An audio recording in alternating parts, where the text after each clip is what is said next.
lobbyist discussion because you don't understand what a lobby is. You don't understand what a lobby is. What's the largest lobby in the United States? It's the pensioners. Okay, who else is the largest lobby? Teachers. Who else? Teachers, and then Israel is number either 3 or 4. Israel is about number 40 or 50. It's It's not the 40 or 50. insurance, not it's the 40 or 50. prescription drug companies, it's insurance, it's the NRA. Do you want to go through the list? No. First of all, teachers, yeah, you can go through the number one, and you can pull it up. Anyone can hit Google and look, and way down on the list. But by the way, just so you know, that AIPAC, and I'm going to be very clear on this, does not write checks. Jewish Americans write checks. We write checks, and we write checks to members of Congress, because that's all AIPAC does, is members of Congress. They don't do the executive branch. We write checks up to $5,700, which is the limit for members of Congress, and it is bundled by an organization. It is not that organization writing the checks. It is Christians and Jews that support the American Israel. May I finish? I actually know this more than you do, okay? I actually know this more than you do.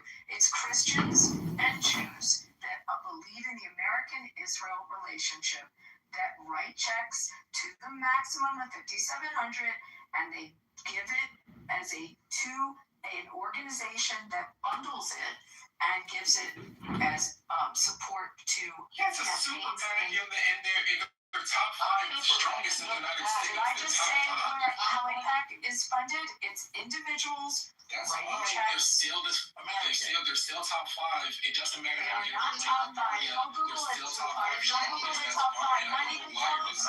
Not even close. I'm not denying it. Anyone can look it up. Anyone can look it up. Look at the top lobbyists in Washington. Have you spent time lobbying? Have you ever knocked on doors in Washington? Do you know who's there? Who's on it? Okay? It's the pharmaceuticals. It's the insurance companies. It's AAA. It's NRA. You can go through it. It's the AARP. AARP is one of the top.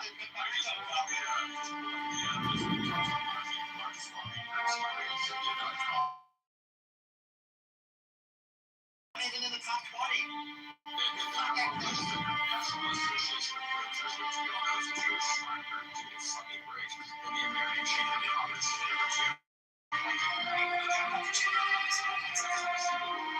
Manufacturers of America is number 3.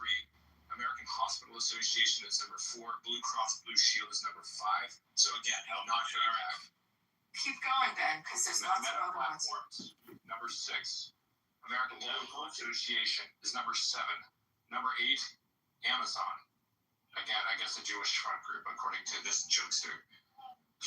Business Roundtable, the NCTA, and APAC, and fucking NPC. I was calling you APAC, which is hilarious. NPC, I was going to bat for you so you could open your mouth, and immediately you stuck your foot in it, dude. Yes, I'm a Christian. I'm pro-Israel because they're an ally. Because there's one free country in that entire fucking region. There's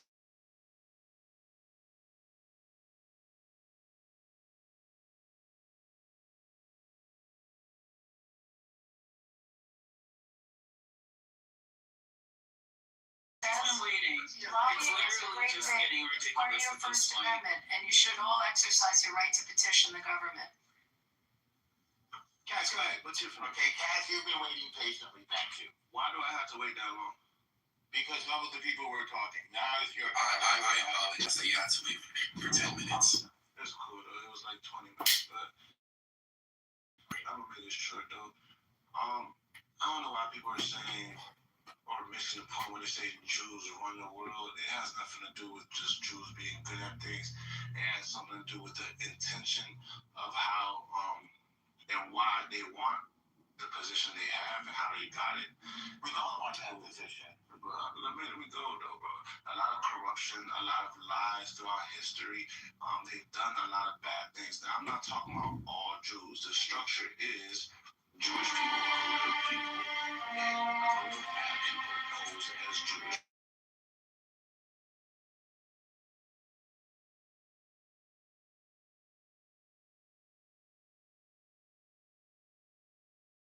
Yes, they're not Jewish. They're all Christian now. The Rothschilds. They converted. They converted. Here's the thing, right? I don't buy it. If y'all buy that, right? Oh, no. You can I'm Jewish. I don't know them.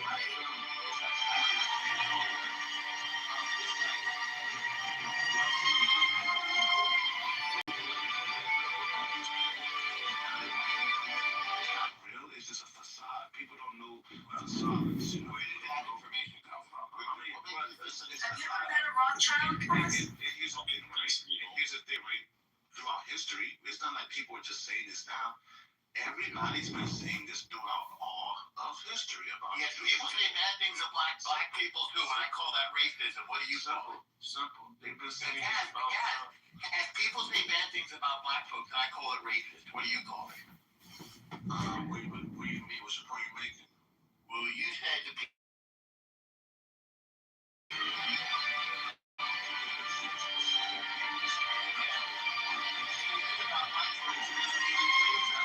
What Jewish people do? No, wait, Cass, I'm asking you a rhetorical question. Cass, wait a second. People enslaved black folks. I call that racism. People said that they were bad things. I call it racism.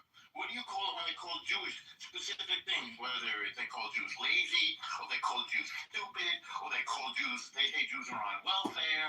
I call that racism. What would you call it?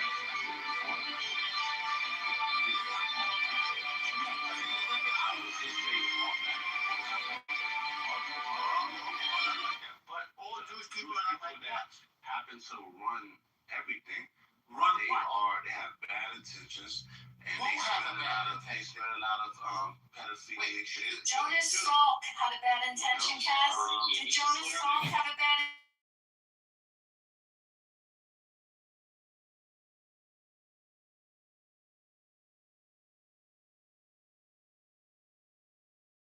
Do we say all people are like P. Diddy and Michael Jackson? All these companies are property. Diddy and Michael Jackson. No, that's my point. All Jews is not I all agree with you. So then why would you say it about Jews? Did you not hear what I said earlier? Yeah. So I It's call not black all. folks. Listen to what I said. It's not all Jews, but the Jews at the top. The people at the top doing that, they happen to be Jewish. Okay, who is a Jew at the top? It's a lot. It's families. Name one. It goes to families. Who is a Jew at the top? I just gave you some. They're not Jewish, so give us one. They are Jewish. No, they're not. Cass, they're not. So give us a Jew at the top. Who's a Jew Yes, at the top? they're Jewish. Dude, there's no rule about it. You're talking about I want to meet one of these Jews. Okay, Michael Bloomberg. That was bad. He was mayor of New York. What did he do? The city got safer. You don't like Michael Bloomberg? The company. I don't know. I don't live over there. I was trying to help him. What did he do? What did he do that bothered you? He said he did evil. His crime is being Jewish, obviously. That's his crime. She has no evidence, no further statements. She just randomly blurted out a Jew. No, don't say she. I was just giving an example. Who is Jonas Salk? Who's Jonas Salk, Cass? Do you know what polio is? Did you ever hear of polio? The sickness? Yeah. What about it? You don't have it, do you? Do Do I you have have any it? relatives? Do you have any relatives that had it? I don't know. I don't recall. Okay, you know why they don't have it? Why? Because Jonas Salk invented the vaccine so that nobody has it anymore. So here's the thing. So, and guess what about Jonas Salk? He's Jewish. Yeah. You know what? And then Saban figured out how to put it in little sugar cubes so you can have it in school and make sure that no school kids had it. It's important. So you see it like that, right? Shall I keep going? The way I see it, here's the thing. This is why there's a lot of You confusion. think we should still all have polio? I'm responding to you. You So know what he charged for the polio You're vaccine? saying a Jewish person, right? Yeah. There's a sickness. Make sure- He made a vaccine for it, right? So you know that. Listen to this. I'm saying this. And you know what he charged for? Here's what I'm saying. Well, here's what Wait, we didn't finish the lesson. You know what he charged for? it was probably free. Knowing how to do it. Free. I know. We're free. He So we on the same millions thing. of people all Bro, no, millions you of people cannot all talk around you the want to world. overtalk me, bro. Like, No,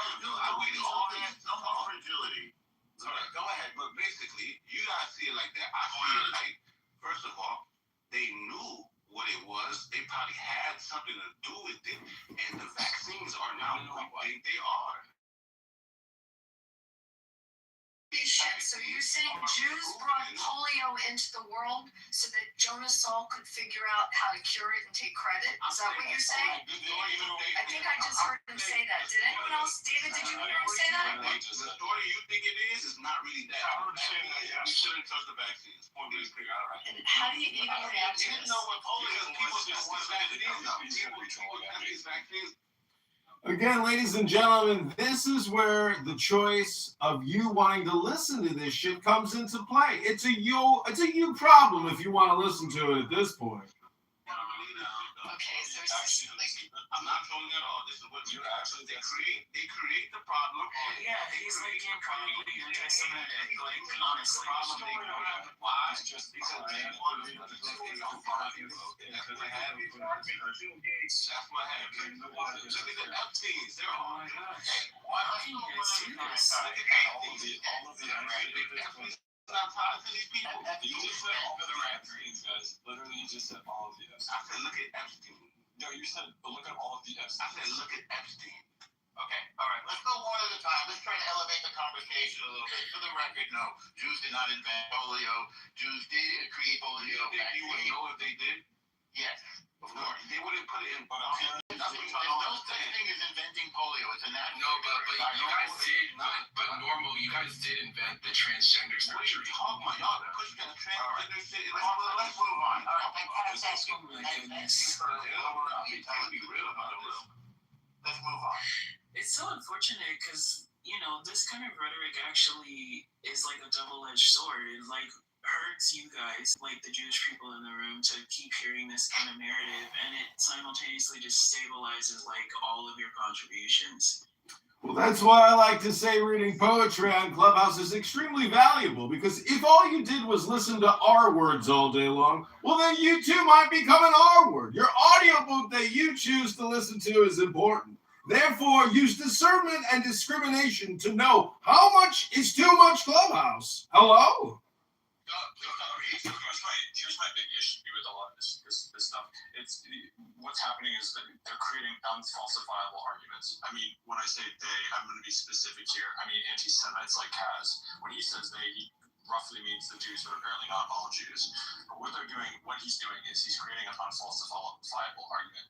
So if you just go, oh yeah, hey, what you're saying is creating sense, so let's follow it.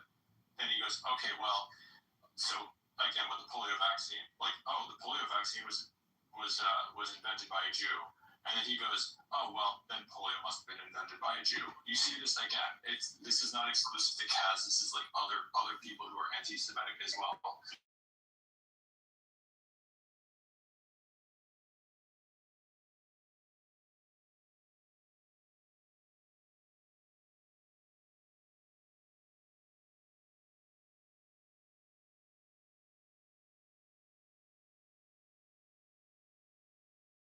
I've heard numbers as high as 18 million.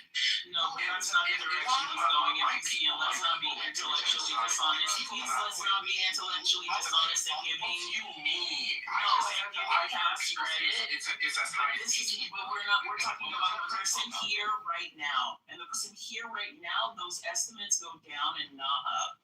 So please, let's not be intellectually dishonest. But I genuinely think that the mainstream numbers are overrepresented.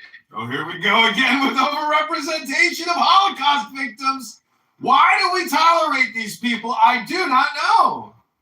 We're still talking about hundreds of thousands and millions of people. This is the tragedy. So like measuring like a hard instead of Trying to minimize it is a classic anti-Semitic. I don't consider minimizing it. You guys are taking it so when No, it was about his statement. Kaz's statement was about minimizing it.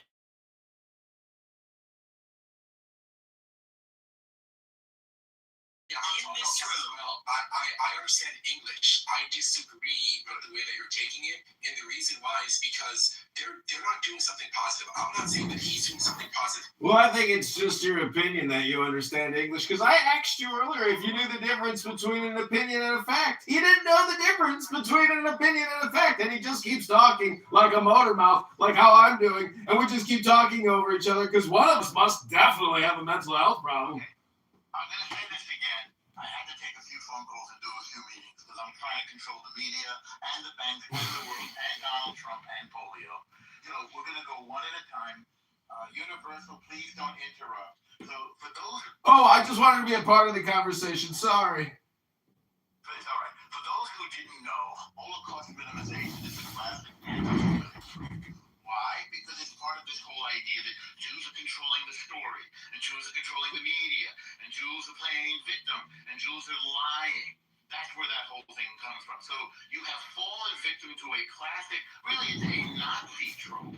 And when black folks in particular begin to parrot Nazi anti-Semitic lies, it's particularly disturbing since black folks too were the subject of discrimination and racism and oppression historically, like the Jews. Now, do we have to keep drilling down into this nonsense of Holocaust denial and Holocaust minimization, or can we move on to something like this? The reason why I don't think you guys care about progress.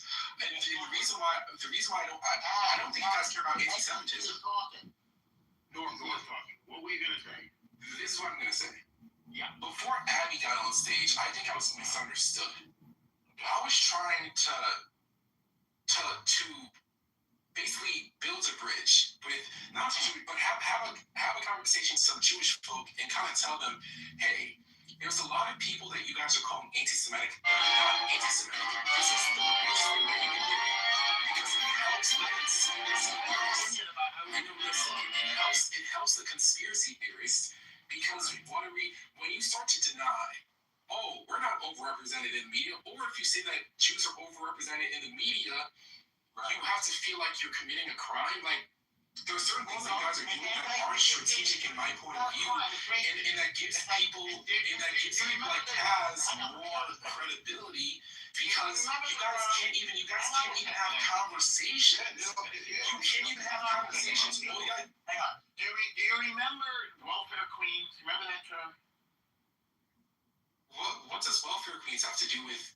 That was from Ronald Reagan. That was from Ronald Reagan. Yeah, I wasn't alive during that time. I know you were alive during that time, thank God, but I wasn't alive to witness. I wasn't alive either, but I know that term. Yeah, but what does that have to do with being like? He's talking about the proselytization. He's talking about the proselytization of propaganda. If your answer said Israel, you're also an anti-Semite, like. It's an anti-black trope. It says that black folks are overrepresented in welfare. It's a lot. They are. I agree. This is what you don't understand. They are. I agree. You're talking to people that agree with you. Like, yes, they are. He wasn't alive during the Holocaust. How could he even know about it? Look at He wasn't alive. That's not even a standard for knowing about something. Why Is this news to you, Normo, that black people are overrepresented when it comes to welfare? One at a time now, everybody. We can't all hear ourselves if everybody's talking at the same time. Moderators, let's just do it one at a time. If somebody wants to talk out of turn, just put them in the goo, because nobody can hear everybody talking at the same time. It's like a bang room. There's no point in everybody talking at the same time. Norm, did you just learn something today? Norm, you gotta control. No, I'm trying to teach you about racism, and you're proving impervious. But here's the thing, Norm. So why don't you try a different strategy? People say this, right? People say people are racist against white people. Black people don't like white people, right? And I tell them, do you realize only a small majority of white people don't like white people? Where do you get that from? Bro, can you shut the fuck up? Please. You shut the fuck up. You look like a thumb, nigga. Shut the fuck up. Talking. PC, please don't let me talk, bitch. Like the fuck you like I tell black people, like, bro, you realize only a small percentage of white people owned slaves back then, right? I'm that type of person. I'm not catering for anybody. And I'm telling you, that 6 million Jews, that's been a folktale in the Jewish community. Not a folktale. Listen, let me land it, bro. Before you cut it out, bro, I'm here to listen to you, bro. Just let me say what I'm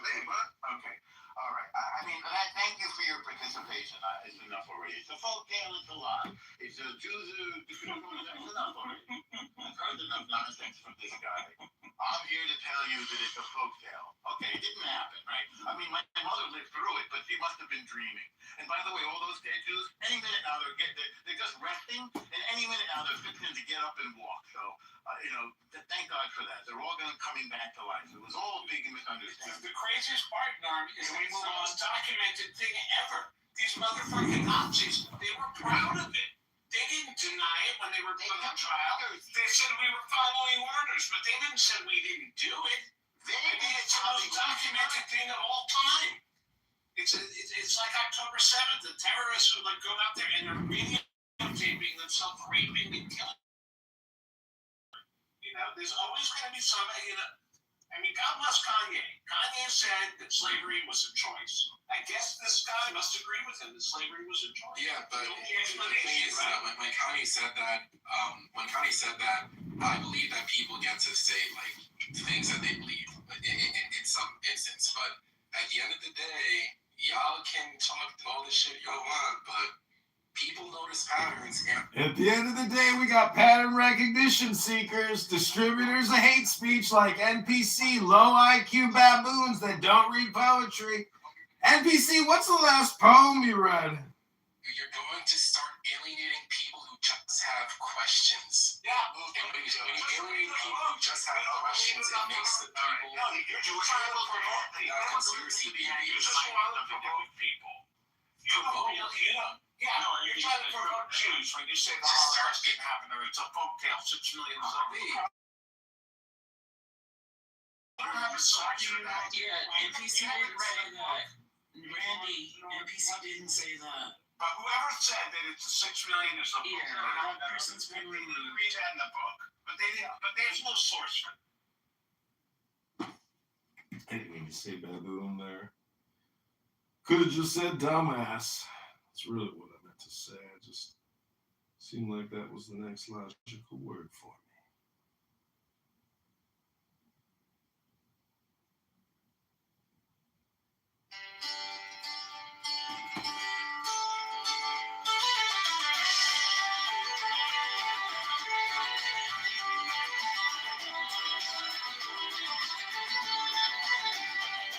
Chicago Mayor Brandon Johnson is a fraud. Chicago Mayor Brandon Johnson is a scam. Chicago Mayor Brandon Johnson is a liar.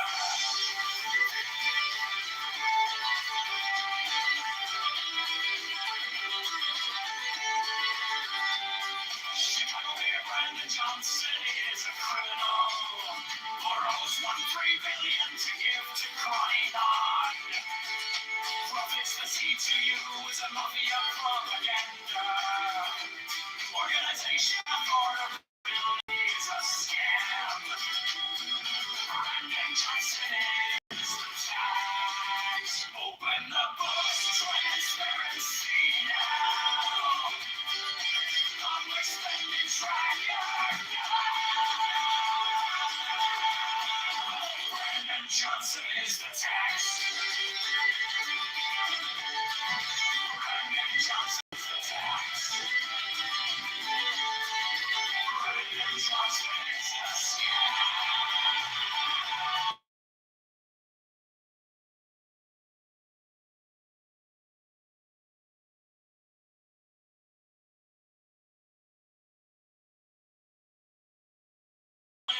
Taxologist. All taxation is theft affordability is a scam. Abortion Greyhound buses are murder for profits. Open the books, transparency now. Public spending tracker now. Brandon Johnson is the tax. Brandon Johnson is the tax. Brandon Johnson is the scam.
change. Why you pass that?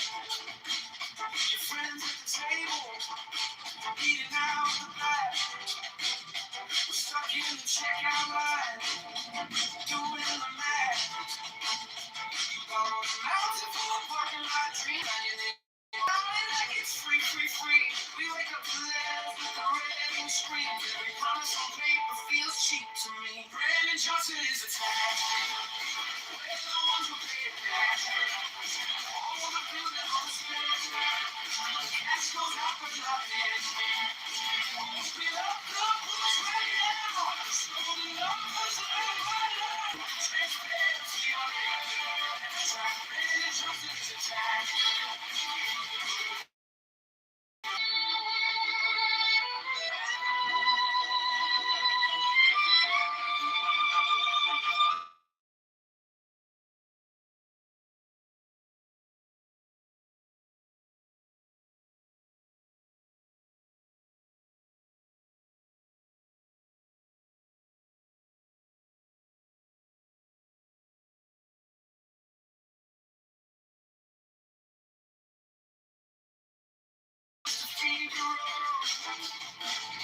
We're tired of slogans on a pretty blue sign. While the folks spending tracker in real time. Not another photo op on our time. We're done with the fiction, this is our line. Brandon Johnson is attacked.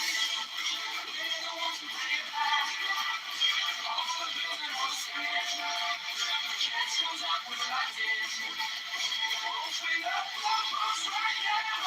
Show the numbers not right now. Transparency on it. Brandon Johnson is attacked. We want to see every cent, every check, every beat.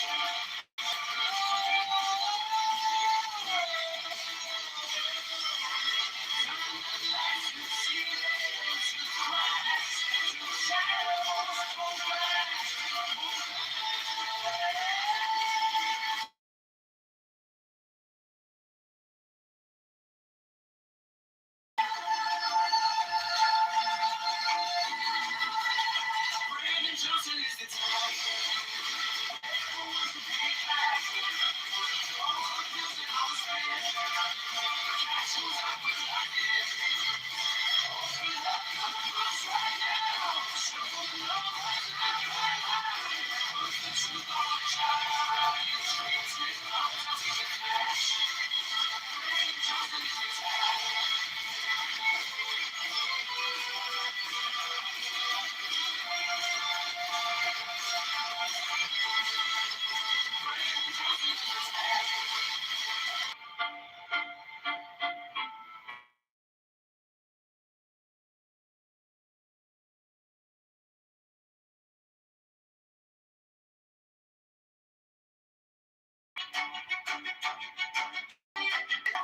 Friends at the table eating out the back.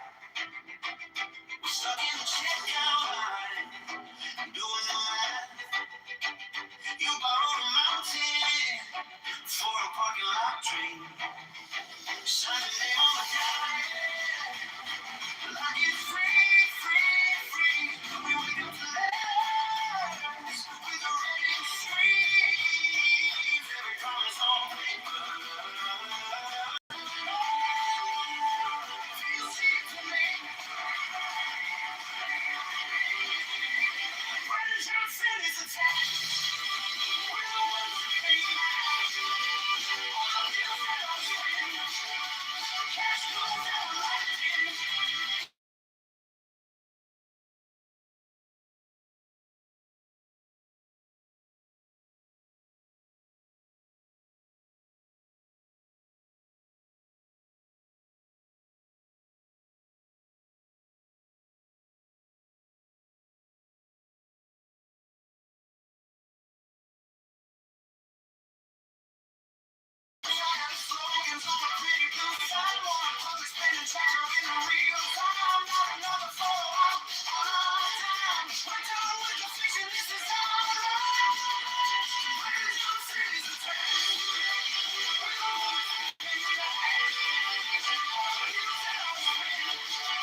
on the kitchen table. Red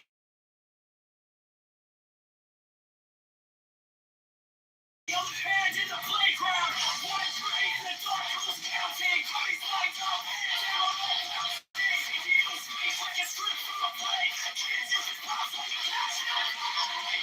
Brandon Johnson is the test. Every patient under attack. You're watching it, you're right out there. Brandon Johnson is the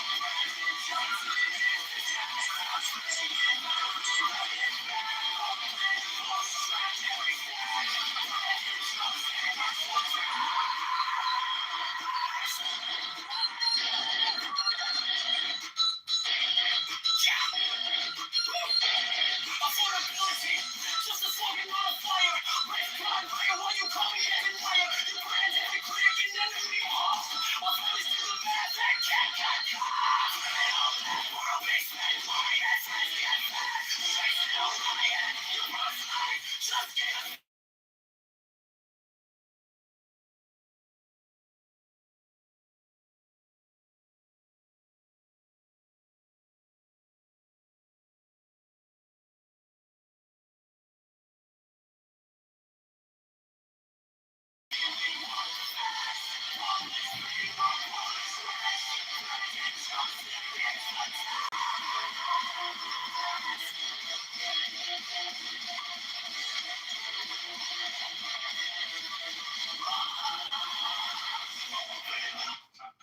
What is it? What is it?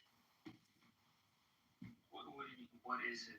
Is it in the U.S. government? Is atheism within the U.S. government? I swear not. No, it's essentially. Would you choose a president that's an atheist? I mean, if they want freedom, then yeah, sure. Okay. Simon is an anarcho-capitalist. I'm not Yes, you are. I'm not anarchist or fucking. Yes, you are. Everything you describes You said you didn't call any. You said you lied. You said you called the retard. I said. Oh, you didn't say He that. writes about you not being an anarcho-capitalist. I heard everything. I said. I heard like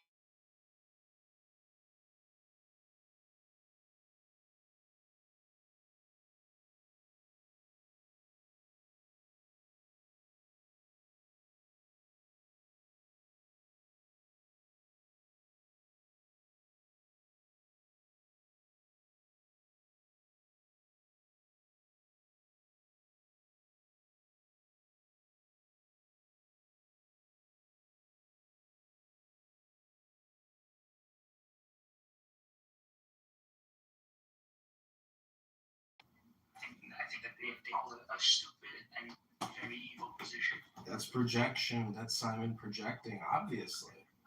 I wish we could start from the beginning and you actually tell us something substantive that we can like write into here, right? To compare Christianity to, because you're not really giving us much to. He doesn't have anything to give, by the way. He just gave you his projection. That was all he gave you. John, Now I'm about being in favor of capitalism. Again, let's repeat back to him what he just said. That was his projection. He gave you what he has. That was it. And as we can all see, there's not much there. He's like a wet sponge. So he's still a Christian now. He's still a Christian. MashaAllah, brother. What is yeah, he was a Catholic. Yeah. I was not. I mean, once a Catholic.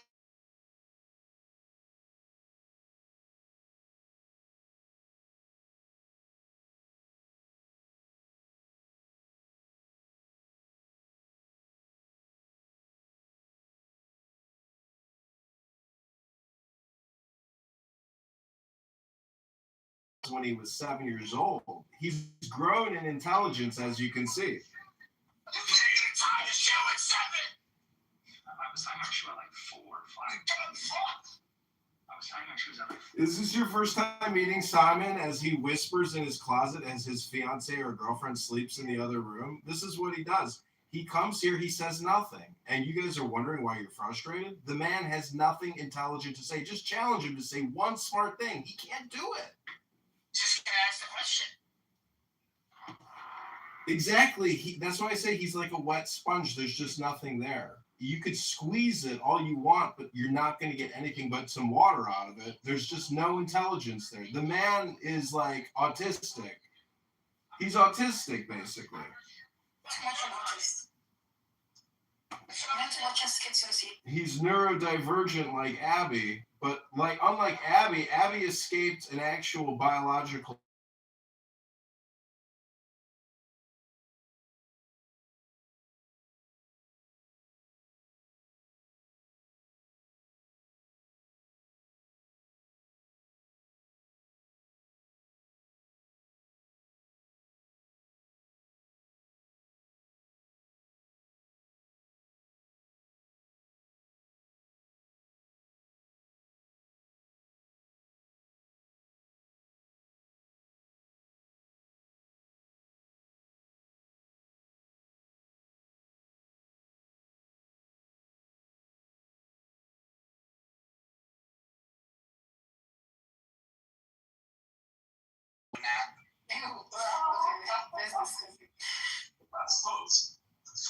Anyway, that got debunked by the way.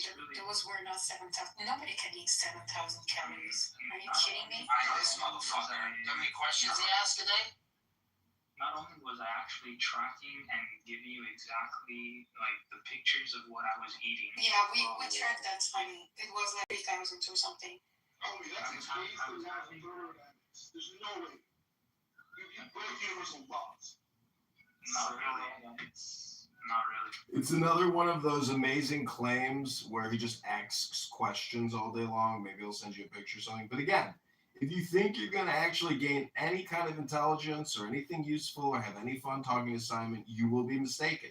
It's not fun talking to Simon. It's not informative talking to Simon. He can't persuade you of anything. It's literally like talking to a wet sponge. Hi, wet sponge. What's new today?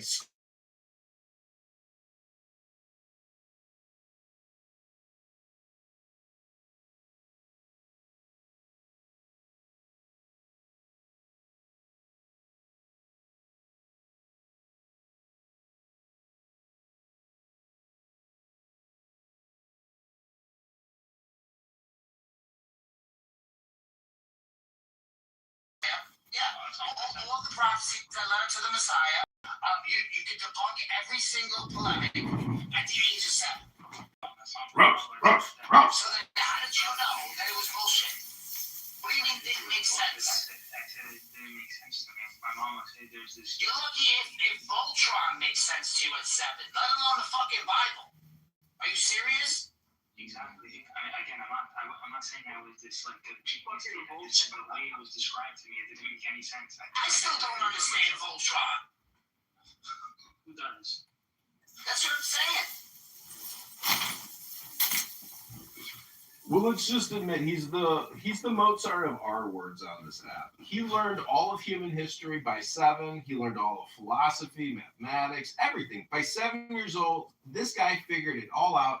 So I want to welcome you all back to the Roast of Simon. Let's start the barbecue.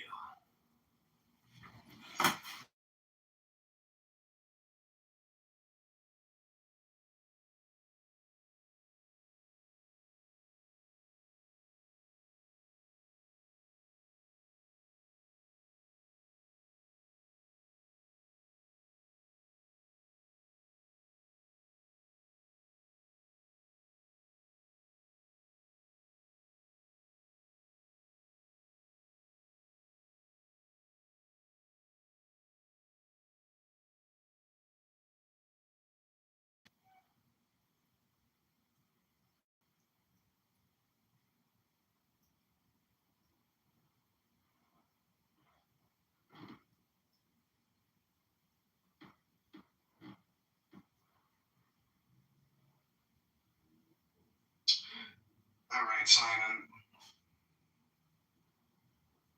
A little bit of time went by. I'm just kind of wondering what your worldview is. Kitover, Megatron.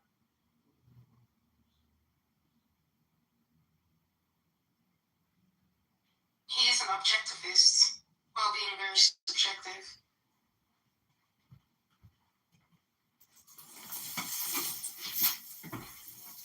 Imagine being like a 7-year-old and saying, Dad, why do you believe in God? And he's like, well, son, I've been alive for 55 years. You only existed for 7 years.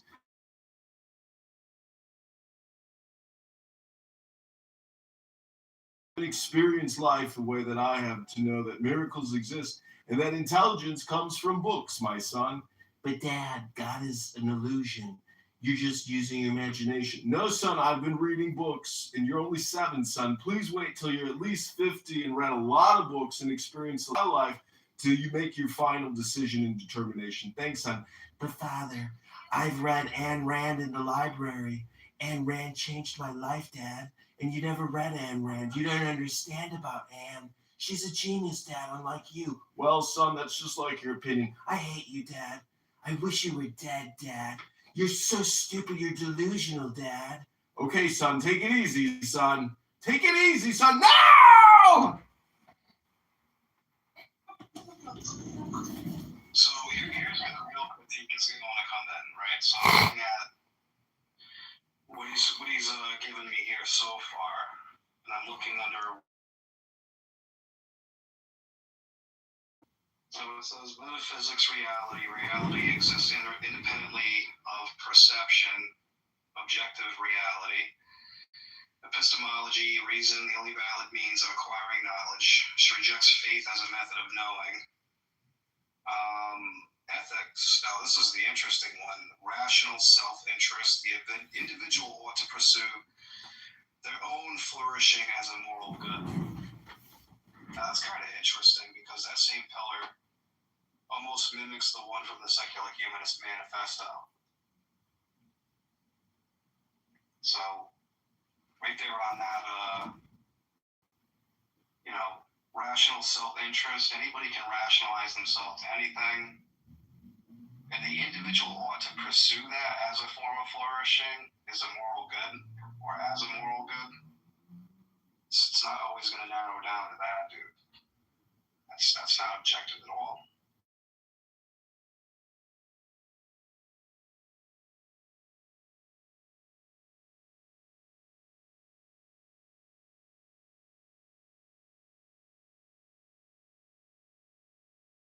My girlfriend is in the other room sleeping, so I'll have to whisper. But if you haven't read Ayn Rand yet and determined the difference between object and subject and object, then you don't know how words work. And I don't have enough time to explain it to you. Sorry, my girlfriend's sleeping, and I gotta whisper in the other room. You know what we should do, though, Universe? We should study her for like a week, and I guarantee we'll know more about her in a week than he's known the whole time. You want to do it, Universe? Let's see who can reach. Let's see who can reach the epic levels first. All right, when do we start it? Start it now. Start it now. I'm not home, so you're gonna have it ahead. Honestly, I'm actually really. The fucker's buying a book. He's buying her book right now. I guarantee it's scumbag. He's buying her book right now. Piece of shit. And don't buy it on Kindle.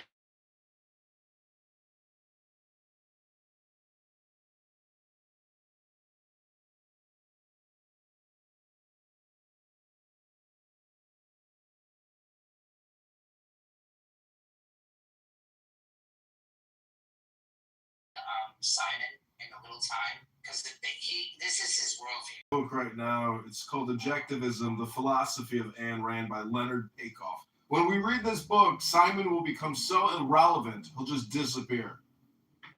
Yeah, we're gonna know that was today, Monday? Yeah, by Friday, we have to give a full decent discount. So, I mean, if you guys actually do that, I would be really I could do impressed. this. I can do this. Yeah, I'm gonna know more about this view than you do in a week. Okay, Guarantee it. I mean, I've been studying it formally for like 8 years, but okay. 5 years. Yeah. 8 years. Well, some people read the Bible their whole lives and they never even understand it. So what does that tell us exactly, Dr.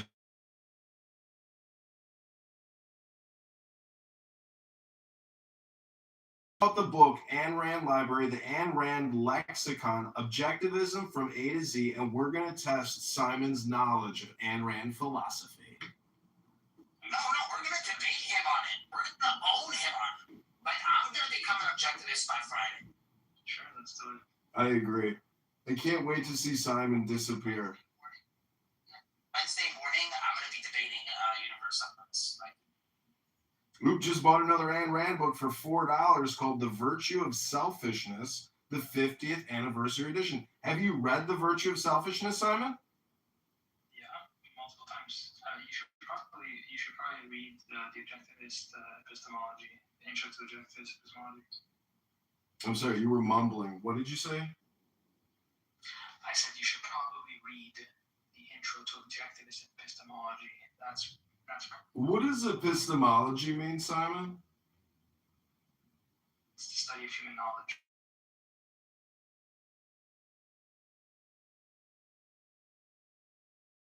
Objectivism is just the name of the philosophy. I know, but what does objectivism like? We have the word object, and then we have the word ism, correct? Because I don't think a lot of people know that objectivism is just materialism. Like the drum right here in front of me, or the table that my phone is standing on. Those are called objects. And so if I believe in an object, well, clearly I'm an objectivist. If I open up a book on philosophy and it's about a subject, well, then I guess I'm a subjectivist. Can I be a subjectivist and an objectivist? Hello? hello? Hello? No. I can't be an objectivist and a subjectivist. Okay, ladies and gentlemen, I present to you the R word who's been reading Ayn Rand for 8 years and can't even explain it because he's an R word. And that's okay. There are autistic people that live in facilities for their own safety because they can't actually take care of themselves. But Simon here, amazingly, actually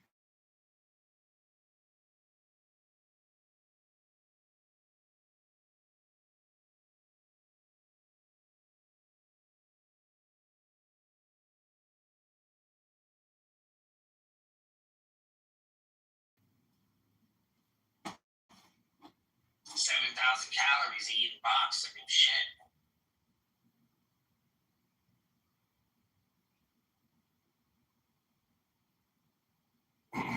it's amazing how stupid you can be that you can say there is no God, but yet the word itself exists. And so you can try to define it. Other people can try to define it, but you just say that that word is an illusion. It's just in your mind. It doesn't mean anything. Meanwhile, the word God itself can be translated into so many different words. What we're really doing is dealing with highly argumentative people that hate your choice of words or opinions of words. And these are stupid retards, ladies and gentlemen. People that should be despised in society because they're so obnoxious and so stupid and so fucking petty and retarded like Simon. Yeah, no, I wouldn't say that. I think these fall under the rationalist camp when it comes to their epistemology. The words give descriptions, but they divorce the concepts from reality. So that's why like people start definitions of what God is and all that because they're missing the observation to tie the words to the object in reality. Thank you for your projection on why you don't understand that God exists. The sun is the God. Okay? You still haven't defeated that. And that's using an objectivist.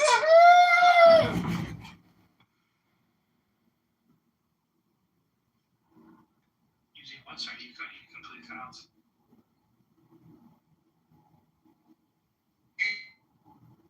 This approach isn't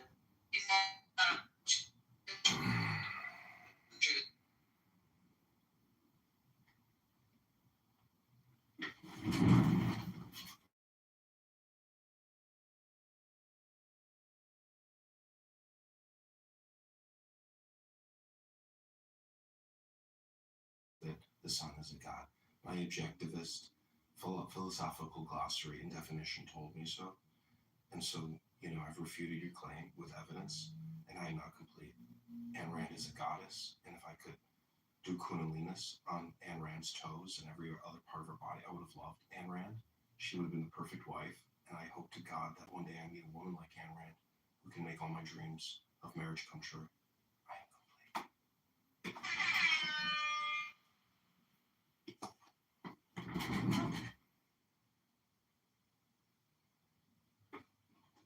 it's a good thing to be selfish. And if everyone was selfish, then there wouldn't be any selfishness in the world, and no one would try to commit crimes or do anything evil or wicked or harm other people or abuse other people, because everybody would be practicing their own form of selfishness. I am complete. Mr. Universe, why is it when I say this sun is a god, they're like, well, that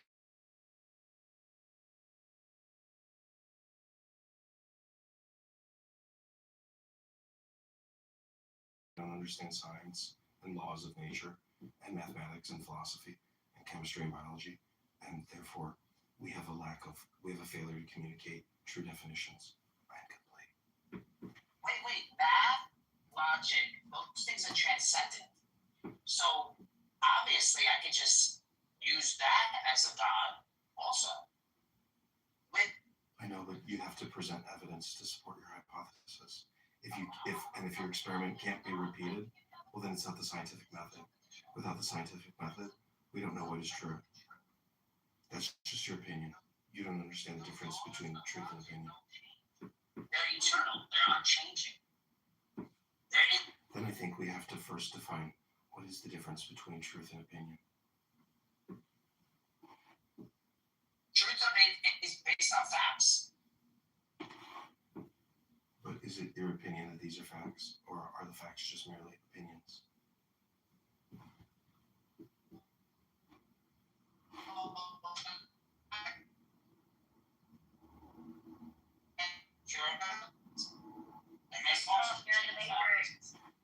You see, it's a fact that you're in the Matrix. It's not an opinion.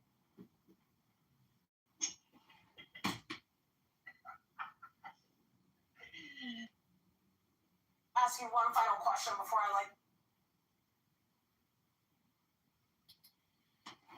I think we've proven here beyond a reasonable doubt that Ayn Rand most definitely was the closest woman to ever achieve a union with God, because God is very selfish and objectivist and not a subjectivist. And therefore, again, I have to assert that if we could maybe get a genetic sample of Ayn Rand and bring her back to life, she could possibly be the Mashiach that we're looking for.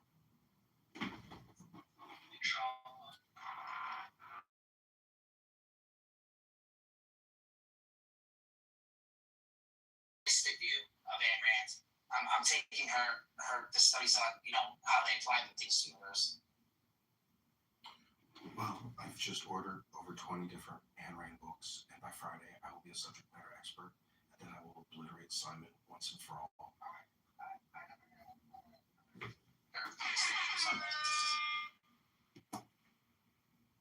haven't gotten home yet, so he's got a head start.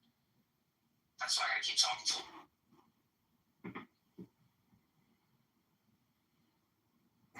I have been studying Ayn Rand since I was 7, when I found out that God wasn't real, just like Santa Claus and the Tooth Fairy.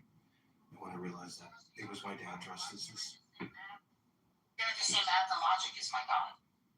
You can say that, but that's totally subjective, not objective, and it's your perspective. And so what we're trying to do is find out whether or not there are universal truths, just like there are laws of nature.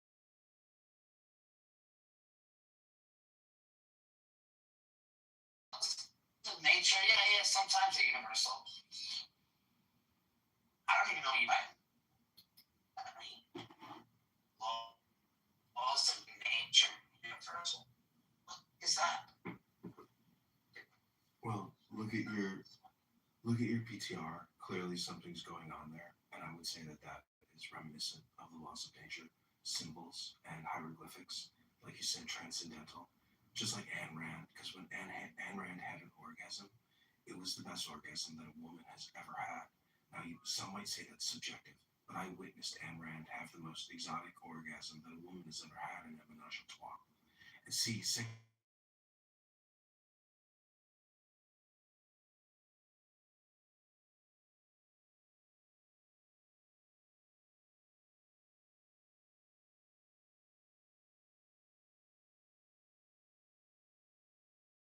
Ocean. The twist here is, but these real laws, if these laws govern reality, are these real laws that govern reality, or are they just descriptions and patterns we observe?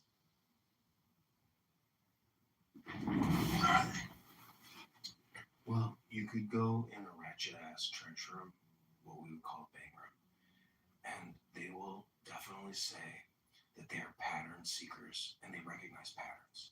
So since we all recognize patterns and people bring up the fact that they are pattern recognition seekers and pattern recognition observers, like everybody else, clearly they know the truth. My N-word. Science assumes universality, but it doesn't prove it.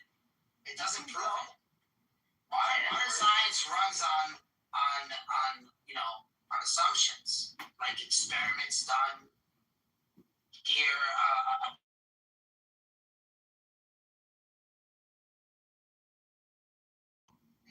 Have you ever taken the polio vaccine? Because I was just in a room with a Democratic APAC lawyer, Abby, and she was saying that the Jews cured polio, and then an African American gentleman said that the Jews also created polio. So who's right and who's wrong? Who's important? How do we measure the speed of light? Do you remember? Look it up. Is he still here? Hello? Hello? Isn't that just like the distance that it takes light to travel between point A to point B? Oh, wait. And back. And back? Whoever said anything about going back? Wait. No, we don't measure it that way, my friends. How do we measure it then? How do we measure it?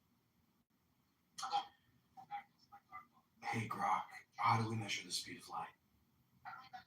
Speed of light, Simon.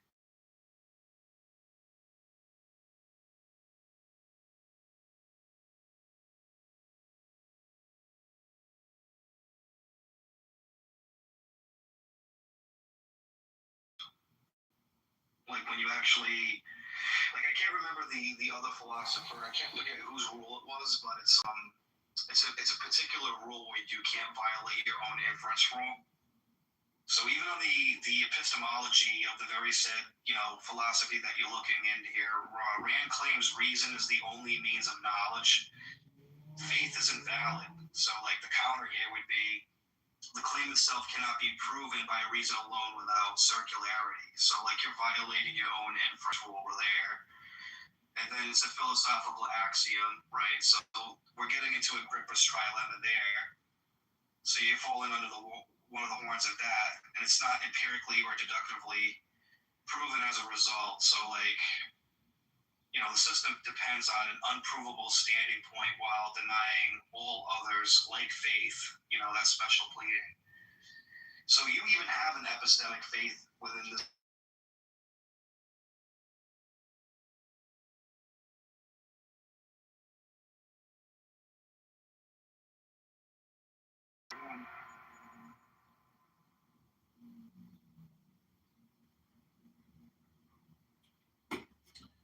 Well, I don't really have the time right now to debate you on this. I'm busy with my girlfriend, and I gotta whisper so I don't wake her up so she doesn't break up with me.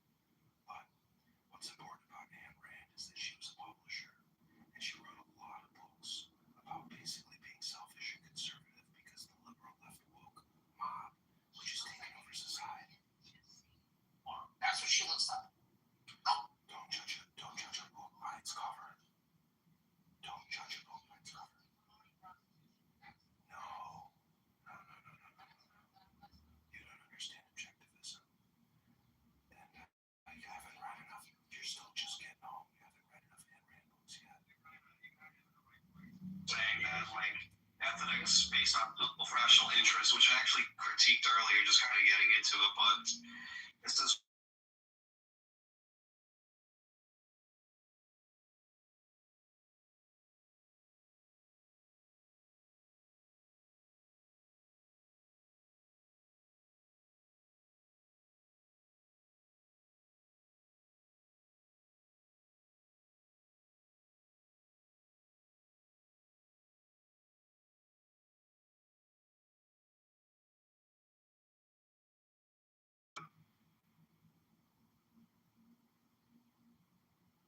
That's the same shit in the fucking Secular Humanist Manifesto. I'm pretty sure, like this. It's not put as like a rational self-interest, but it's like this democratic, like collective good for everybody type of thing that has the same It's got a circular thing going for it. It's trannies living in a commune. That's all it is. That's what it is. That's what it turns. That's what it boils down to. Dude, I should make a music album called that. Trannies in a trailer park or something. Nazi. They call them Nazi trannies. So it's such an idiotic thing. Skinheads.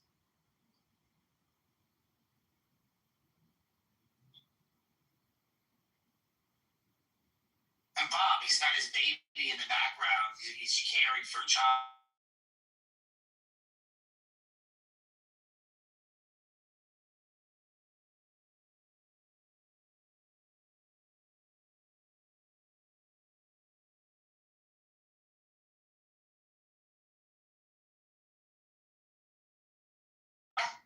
No, Abby, it's worse.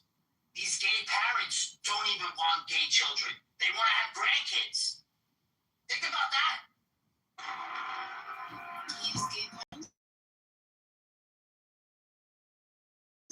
Yeah.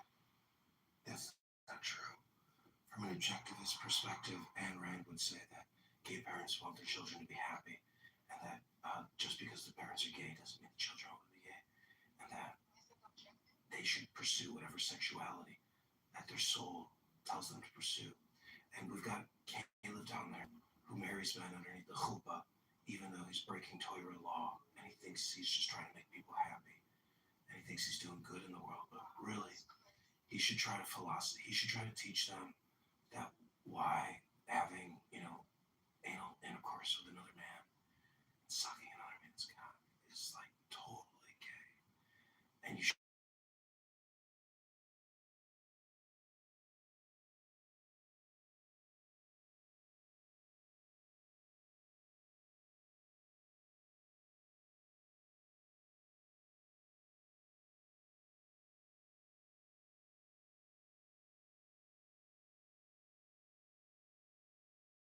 sloppist, or you believe in Gnosticism, you gotta get with a woman. You can't do it with a man's booty hole. Hello.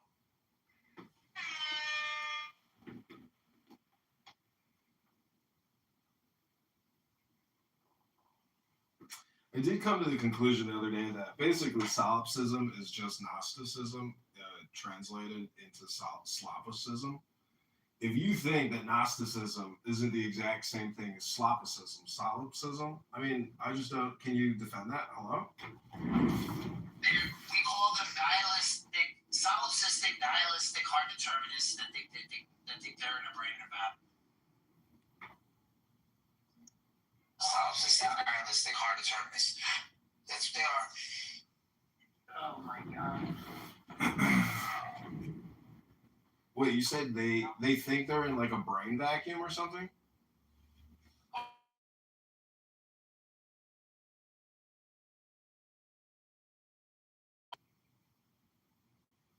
A brain in a vat? They think it's just sensory experience. They don't believe in this, and they did. Got it. Well, you know what I really like is books, because books prove to me that time is a concept and that the now is all important. However, history books are a motherfucker, especially the ones that I'm looking at right now from 1946, because there are a lot of dumb motherfuckers on this app that want to say a lot of racist shit. But when I show them the books and I show them the pictures and all the research and the hard work that these publishers put into these books, it will prove beyond a reasonable doubt that they are trash and that they are just here projecting hate speech because they're losers. And I've got books. I'm not saying that I'm privileged. I'm saying I got books. And a lot of people on this app, they can go fuck themselves real bad. Fuck themselves real good because they're pieces of trash.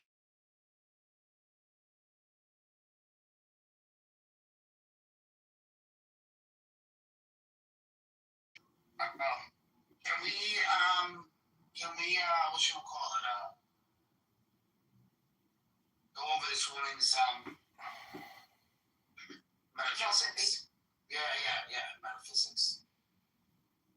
I think one of her philosophy is when you see a child drowning in the water, you're not gonna go save it. You just let it drown. So she wouldn't have a fence. She wouldn't have a fence around her pool if she has a child. No, like maybe natural water. She would just let the child die.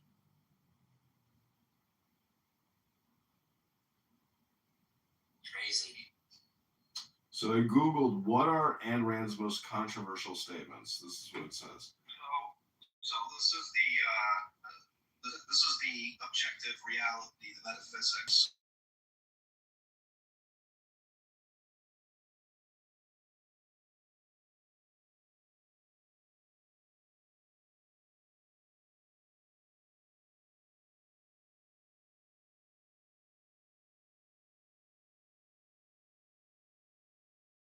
Justification. This is the what problem famously articulated by David Hume.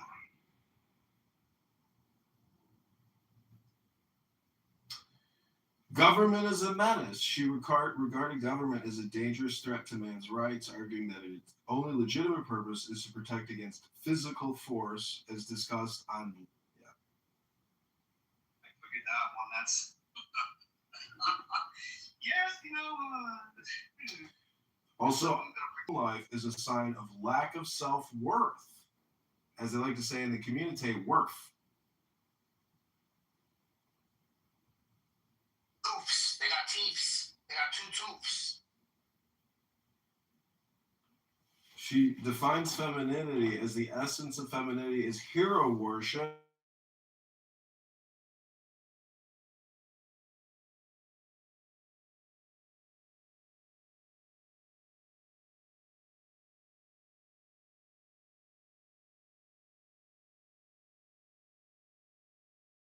I will never live for the sake of another man, nor ask another man to live for mine. That's from Atlas Shrugged.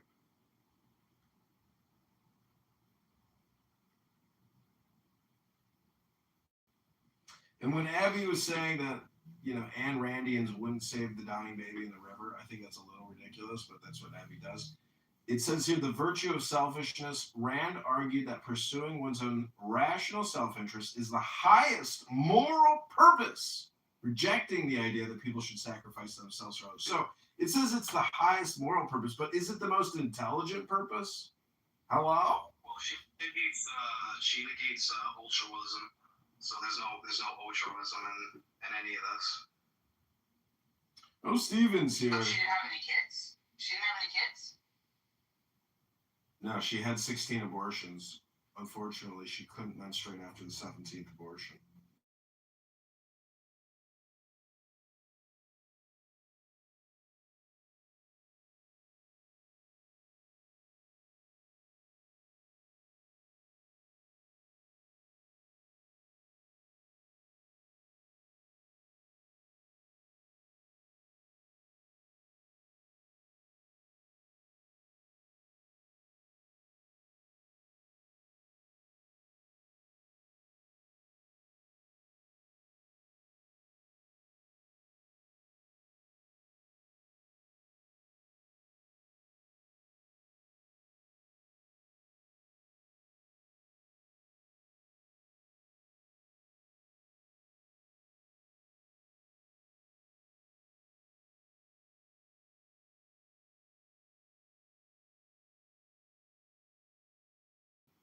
Hi, Cora.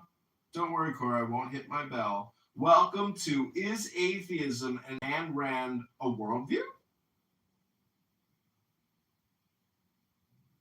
It says a, not ein. Well, Regal's kind of busy right now. Don't worry about it. Is it Randianism like a view? I don't know. It's subjectivism. That's what it's called. Yeah. Another word for atheism.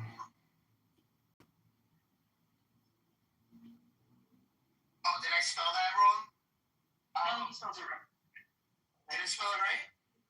Yeah. Ayn Rand? No, you got it right. No, you got it right. It's ein. Ayn Rand. Yeah. Ayn Rand. See, my complaint is that people just don't like the LARPers Club, the book club, the poetry club, the debate club. And so they just declare, there is no God, but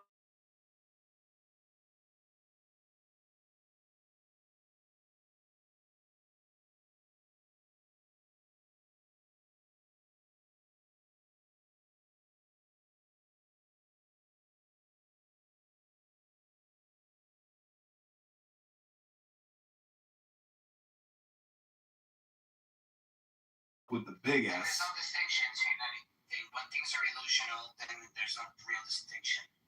Everything is just one. That's all the I don't think that follows though. Oh, it doesn't? No. Okay, so explain your non-monistic view. Because you can just say that it's like a monism with like emergent pluralities. So it's not actually one in terms of its essence. It's one in terms of its like negation or contradictory elements. Exactly. So it is what it's not? Well, yeah, that would be necessary to its identity. Yeah, that's crazy. It's not crazy if there are true contradictions. Well, everything has a contradiction. Every argument has its counter argument, just like action and reaction, or art critic and artist. And so there is this dualism and this non-dualism. The non-dualism is what we're talking.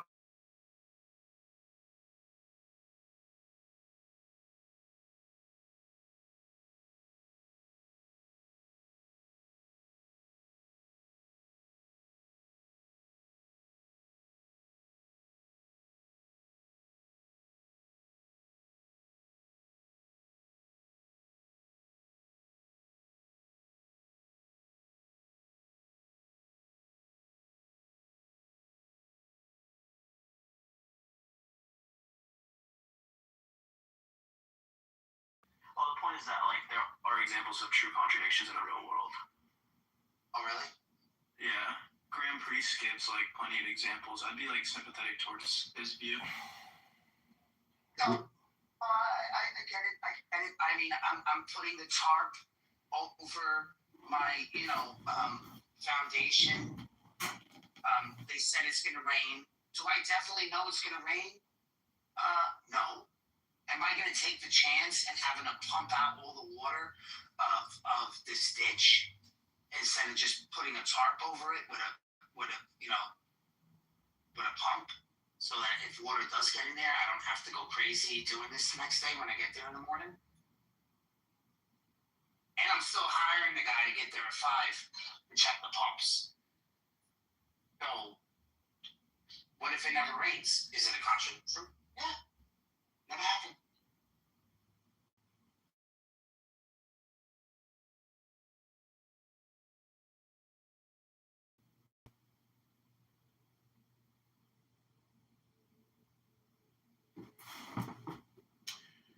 Well, again, I just want to go back to the book club, meaning that there is a chemical or a literal biological experience that is happening, which is subconscious, which is the neurotransmitter in your brain as a result of using this app and having these conference calls with other people. And to me, that's the most interesting part of this, that through our words and communication, or our displeasure with one another and our personalities, we can actually create an experience, a happening.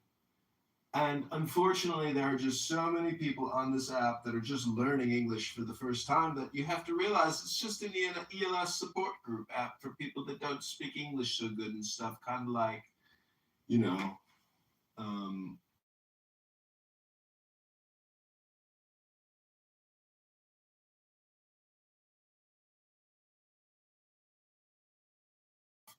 And so I have started a nonprofit here on this app and with the state of Illinois to raise money and help people read books again instead of talking endlessly to generate the dopamine. Because the truth is, it would be better if we just read books to each other instead of, yelling at each other and just passing off emotional discharges instead of actual intelligence. I am complete. Ooh, look at Kitty's PTR. You went full blue steel!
Well, it looks like we've achieved a catharsis of complete and total relaxation.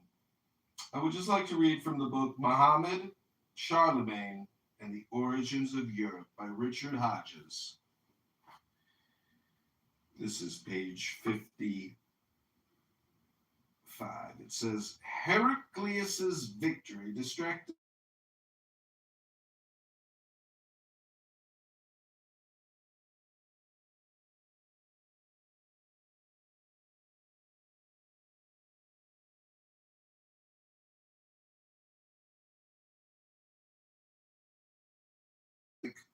peninsula, produced an explosion almost without parallel. Within a century, Islam had tens of millions of subjects from the Atlantic to the Indus, attacking simultaneously on several fronts. Small bodies of mounted zealots ripped into old empires of Byzantium and Persia. By 640, the Islamic hordes attacked the Byzantines, and they lost Palestine and Syria. In 642, they lost Alexandria. Between 673 and 677, Constantinople faced a series of attacks. 698, it was the turn of Carthage. 12 years later, the Arabs crossed into Spain and struck northwards into Provence. But at the same time, in 717, Constantinople faced its most serious siege yet, which lasted 12 months through a severe winter. After the Arabs withdrew, Leo III, from 717 to 741, the newly crowned emperor held the city. We may speculate whether this or the victory of Charles Martel at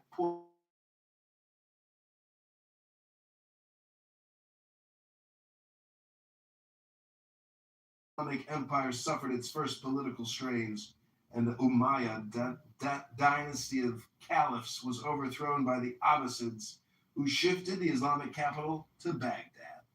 The Abbasids. Okay, thank you. That was John Kitover. Thank you very much. Appreciate that. Cora, are you still there? Yes. Hi, how's it going? How you doing today? I'm fine. Fine. What do you think of that? Do you think atheism is a worldview? No. Fair enough. Yeah, we were just having this discussion with this guy Simon, and wasn't very clear about that. That's how all this came about. And then he said this is kind of what's supporting his views here. You can't build a worldview on the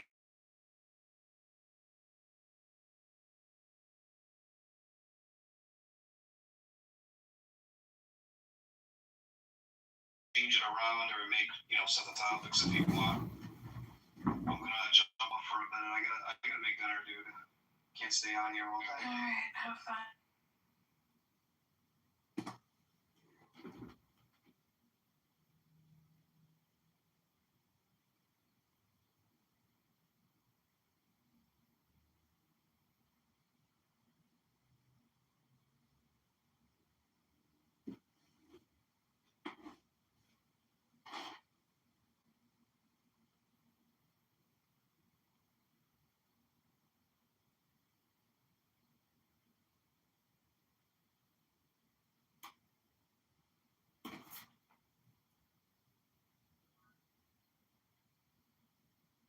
Hello?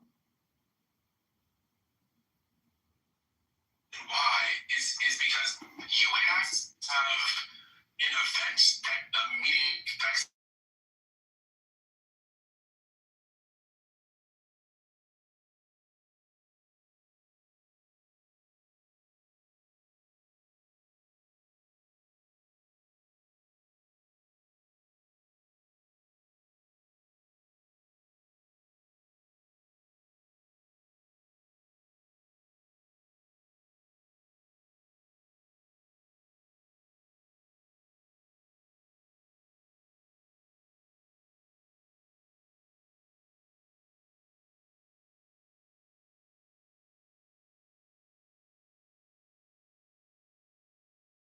aggressive over there because let's take the most simplistic thing like we're talking about the forestry. Okay, Norm brought up a very critical thing. He even wrote a paper. He said about it by basically controlling the ecosystem by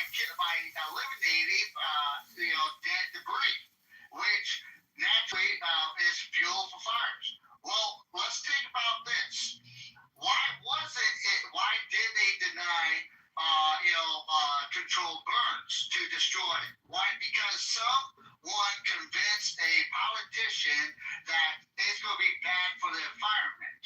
And then, I mean, you can trace it down to, have a good sense of humor. Figure out, break down everything that's asked from the state of California, from the federal government, or not from the federal government, but asked in the taxes. And then if you look what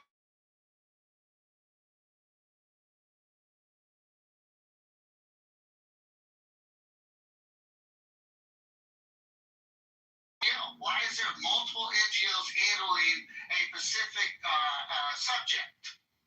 And then when you dive into it, oh wait, why do we have third-party contractors coming in to do forestry surveying?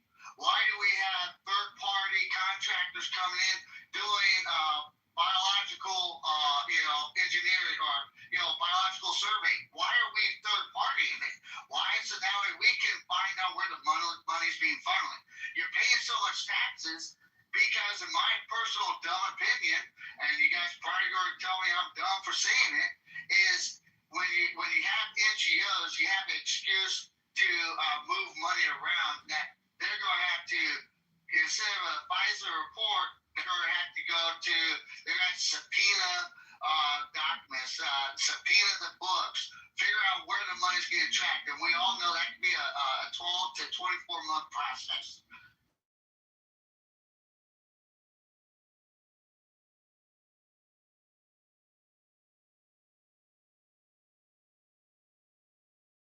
How much money the government wastes, it doesn't matter how inefficient. We have to keep coming up with examples. Anybody have any examples? You have to prove how inefficient the government in California does. You know, is anyone else have any examples? I care, because I don't know, because we don't care about it.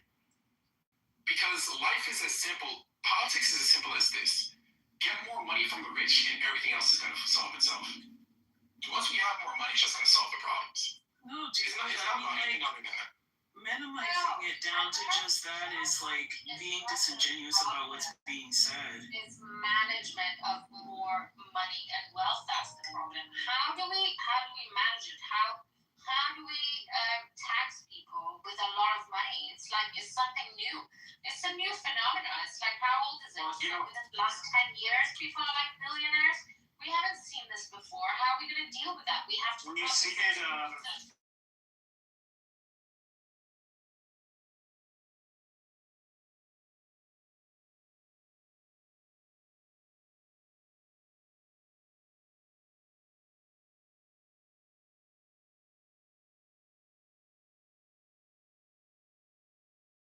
like naming NPCs for people like you. If you believe that Elon Musk is the richest person on the planet, the richest person on the planet doesn't even report their income. And they're probably somewhere in Saudi Arabia or some shit. Like, this is what I'm talking about. Like, when I say these, like, really, really extreme things, that's what y'all is saying. Because when you guys talk about taxing people, you speak in a way as if the government, whether federal or state, has a track history of using that money effectively. If this was like fucking like a Robin Hood, if this was a situation where you're actually taking from the rich and giving to the poor, maybe you could justify it, but that's not even happening.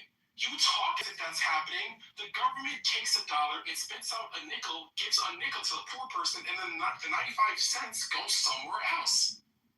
it goes to administering the 5 cents.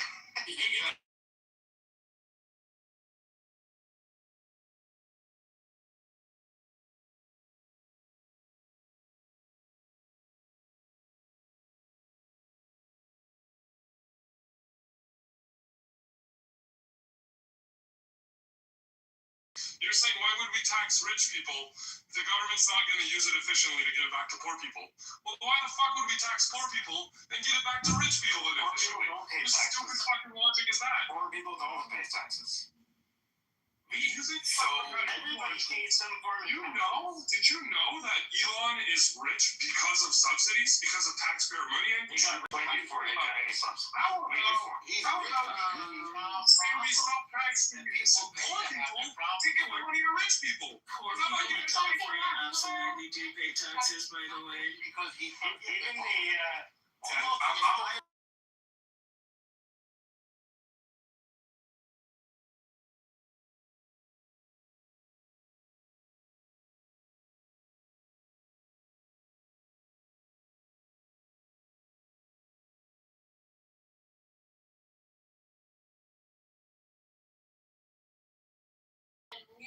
new types of riches. But that's what communism, like China's communism, is benefiting from. It's like that sort of against it. But because of these fucking monkeys like Elon Musk, okay, so what? Wow. He copies fucking called a monkey? fucking time. That's And he racist. goes like what? Wait, And should we call it a monkey? Africa. He has a complaint about it. It's because Elon Musk is African American and you don't. Yeah, that is filthy. We don't allow. No, but she's not even coherent. Then you have to. It's a mismanagement of your minorities. We need to make the whites great again in America. Wait, can y'all? All right, so BB. Can you let me finish your statement, bro? No, she interrupted. She literally interrupted me. Literally to be retarded. Can I get in the queue? Like literally.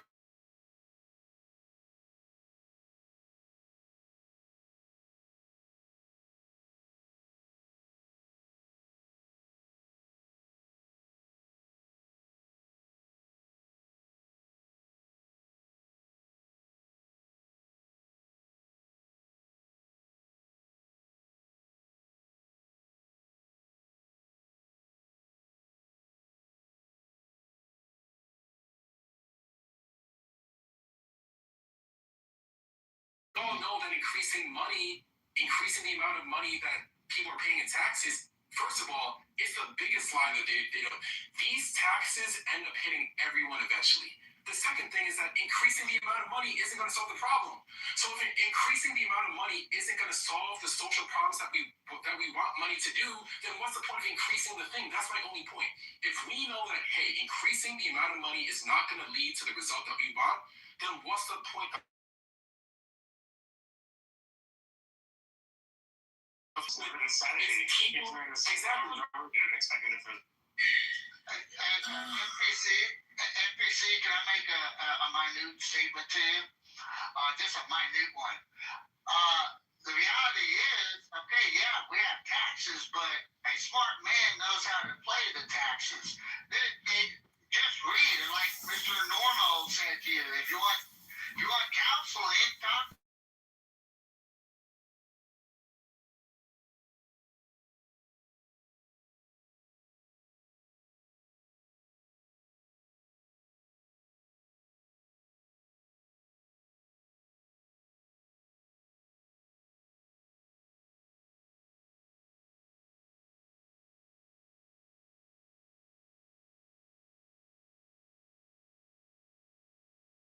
Tax write-offs. Why? Because they put it in place. You don't have to be a billionaire or millionaire to get the same subsidies like Mr. Jarl was complaining about. You just got to be smart and learn how to read a little bit and learn where your state politicians are trying to be crooked on the back end. Put them out there in plain sight because that's how they got to operate. You just need a clever account. You just need a clever account. You gotta learn how to play the game. You gotta learn how to play the game. Well, I want to put to rest this idea that Elon Musk bought all of these subsidies from the government. Yes, he got money from the government. You know what he got it for? He got it first for SpaceX. Because he was doing something the government couldn't do.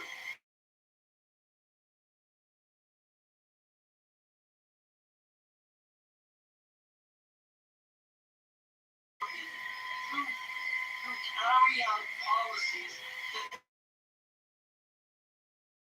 that when it's doing something like helping feed poor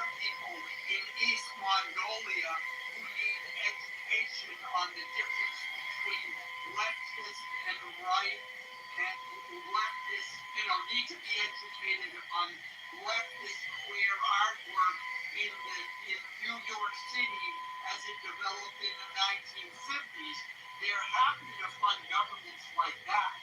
But when it comes to Elon Musk, I see pictures of lesbians doing scissors. Why not? They funded him because of SpaceX and all of the satellites and everything else and the advancement in space technology that he was providing. The second thing they funded him for was for Tesla, which what has the left been pushing?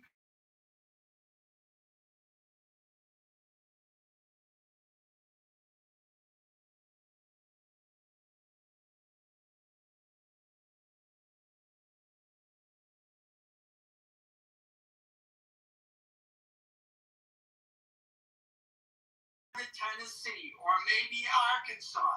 Guess what? There was competition between the states. So yes, he got money to do those things. And That's right. So that people, us the consumers, would benefit, number one, from the space technology that the government couldn't do, and number two, from electric vehicles. And those are things that I think, forgive me for my extreme example, but I think those things are more beneficial to us as Americans than, say, trying to teach a mother in East Mongolia about the history of leftist They're drag queens. Drag queens. Thank you. Drag queen story order in Afghanistan. What is that? Is that a thing? Yeah, So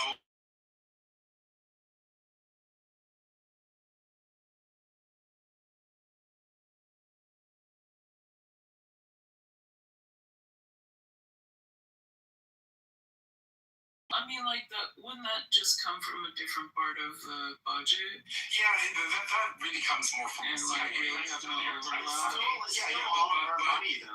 But it's still taxpayer money in spirit. But my question to you is what do you think about? So it's not so. No. So if it's not taxpayer money, what is it? I don't know. I'm just asking. It outlined in the budget. No, but what else would it Congress. Sure. Well, even if it goes abroad, it doesn't mean that it should go to stuff that could be.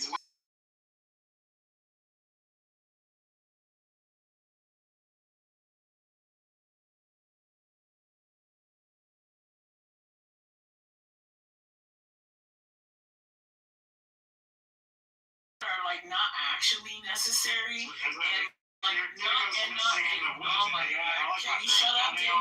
Can you shut up? Can you shut up? Did somebody ask you this question?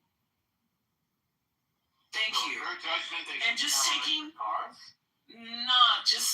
like, shaving off a little bit each year and just reallocating those funds to somewhere else, to lots of other places. No, but okay, so schools primarily.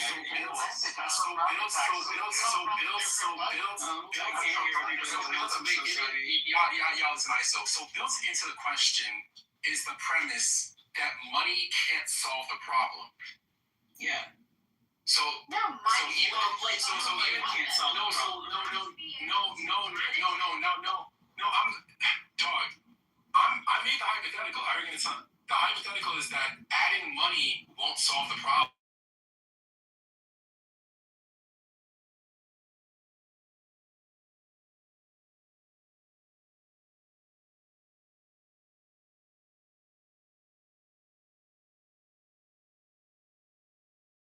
Like the police making sure that they're gutted. No, because they're a terrorist organization. We're talking about the police, the worst people in the world. So taking away money from those people is not going to do anything because my question is, money can't help the situation. How can you help other than money? No matter how much money you add, and risking their lives every day for people like me. So I don't know whatever kind of mindset you come from, but I don't think that's fair. So long story short, long story short, the hypothetical situation is you can't add money anywhere. You can't take away money from anywhere. Adding money is not going to solve this problem at all. What would you do to help the problem? I mean, nothing moves without money, dude.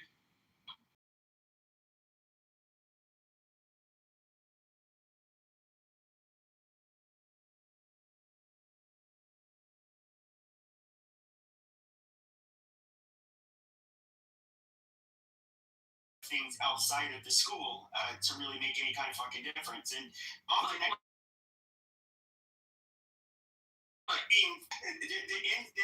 it's so there's so many things.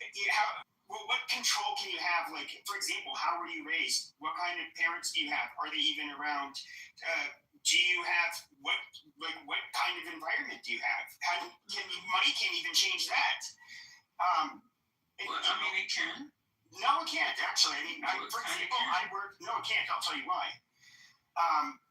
When I was working with the mentally ill population here in my county, you had the Salt River Pima Maricopa Indian community, which has very large casinos and spring training facilities. They bring in a lot of money. Everybody gets a per cap check every 3 months. Mm-hmm. They make a lot of money. Now, they had a lot of issues. This is intergenerational.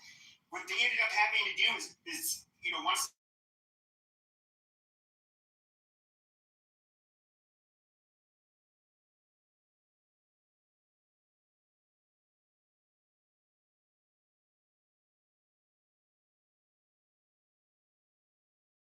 with their money, they had to get a bunch of services basically, and to do a lot of foster parenting, honestly. And so and we don't have the ability to do this for everybody in America. So I'm not talking about everybody in America. I'm talking about California. What everybody else in America wants to do is fine. Yeah. So when I say like putting things into schools, this means like reintroducing like post-elementary after-school programs, something that I think actually disincentivizes young people to continue their education, to stay engaged. They don't have places to go, so they run the streets. Like things that like people like Alan and Alan and Normo kind of, had these structures. It's not about what the school's job is. They asked me how else could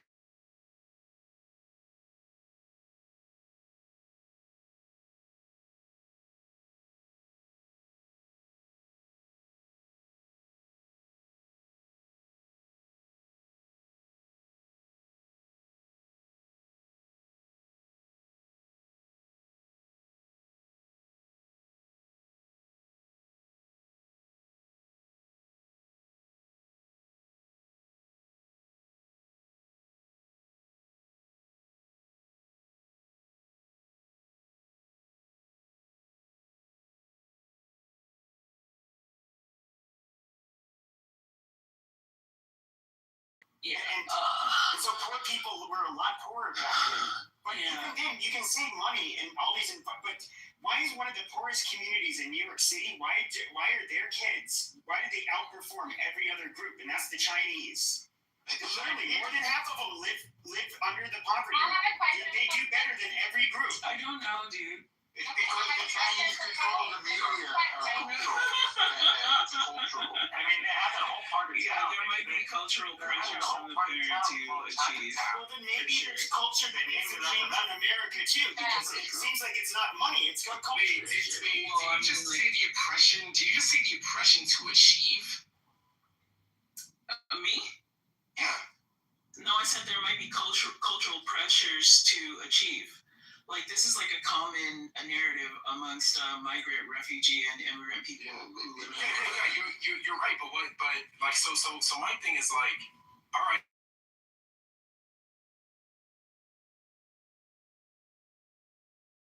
No, I was in the middle of giving more answers before I got jumped on. Go ahead. Yeah, that's all good.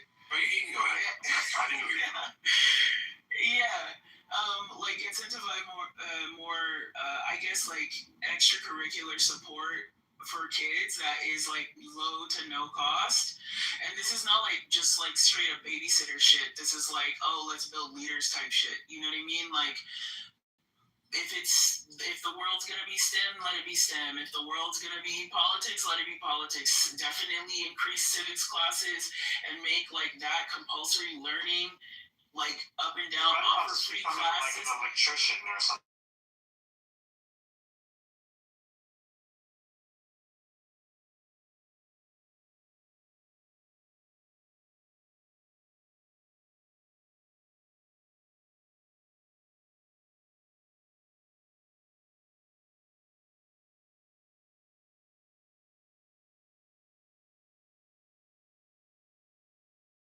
These are what we consider long-term homeless. The vast majority of homeless people never end up out on the street like that. These are almost all people that are seriously mentally ill, drug addicted, but oftentimes both. And that is a population that is incredibly hard to deal with. So, like, I give you an example. You can put the seriously mentally ill here, like in my county. You can find a place for them to live. We have funding for that. Now, if that seriously mentally ill person wants to do drugs, they can't do drugs where they live. Staff are they'll get kicked out. They can't have drugs at a federally or state funded program. And so where do they go? On the fucking street. And it's it's this very sad situation. But a lot of this is it's not as simple as it looks. But when you look at California, they waste so much fucking money. It is. I mean, taxes, it's robbery in So I have a question for Pepe. In this case, is it okay for the government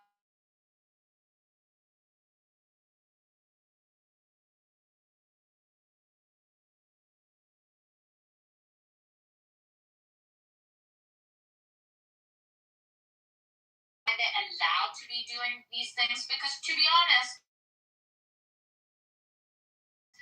if they really wanted to, they could be rehabilitated, but sometimes these people don't need there's usually, even though the But relapse, if they don't, it usually takes multiple attempts if they ever get put clean. them That's the somewhere else. reality. Why do they have to do it in fucking prime location and shit on everybody else's parades? Michael Jordan.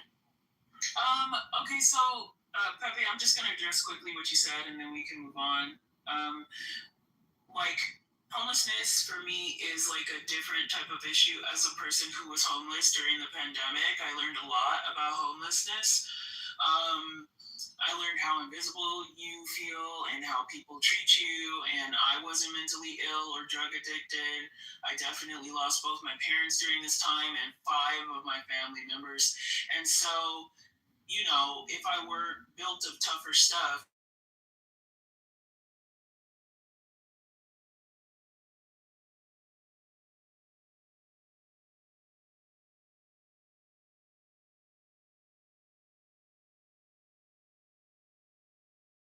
who are about to lose their home, they're likely mostly families or struggling whatever entertainer thing. Create pathways so that is not as much of a future for them as it definitely is here.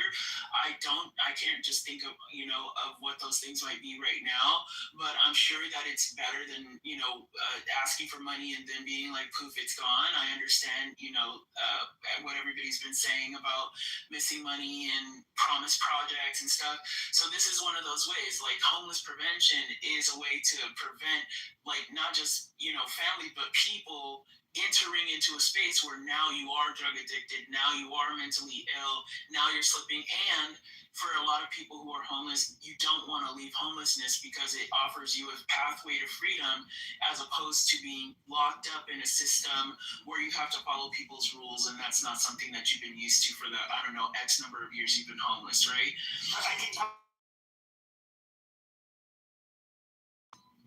When I say mental illness, you're almost always referring to the SMI system, seriously mentally ill. So that's going to be schizophrenia and that kind of stuff, which always precedes the homelessness. And the drug addiction, they usually end up, I don't know if you've known drug addicts, but it's often, and their life ends up spiraling. They end up not being able to keep, Yeah, I'm aware. It's incredibly hard to battle back from that, for sure.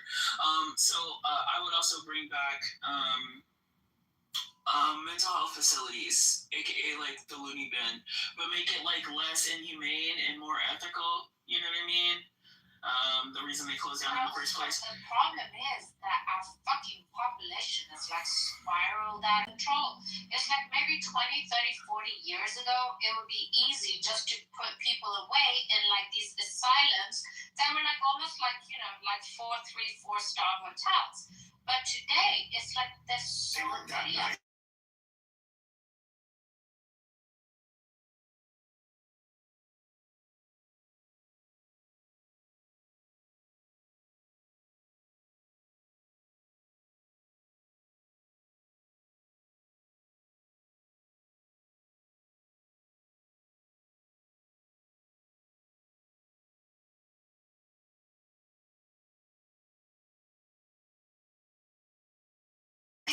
She said she felt invisible when she was homeless. Now, that is almost entirely true of the homeless and seriously mentally ill population. They tend not to be civically engaged. They tend to have no fucking voice anybody will listen to. Nobody is gonna, you know, unlike, I don't know, some of the lobbying groups who are gonna fucking hound all of the politicians to get, you know, favors and, you know, spending on things that will benefit them and like help make them more money. The homeless they have nothing. I mean, yeah, unless, you know, and it's hard, unless you are a person who is like, you know, was civically minded before you entered homelessness. I mean, like, once that time in your life levels out, you become, I've seen, incredibly energized to speak on other people's behalf. But yeah, I mean, like, it's a grueling process, and like,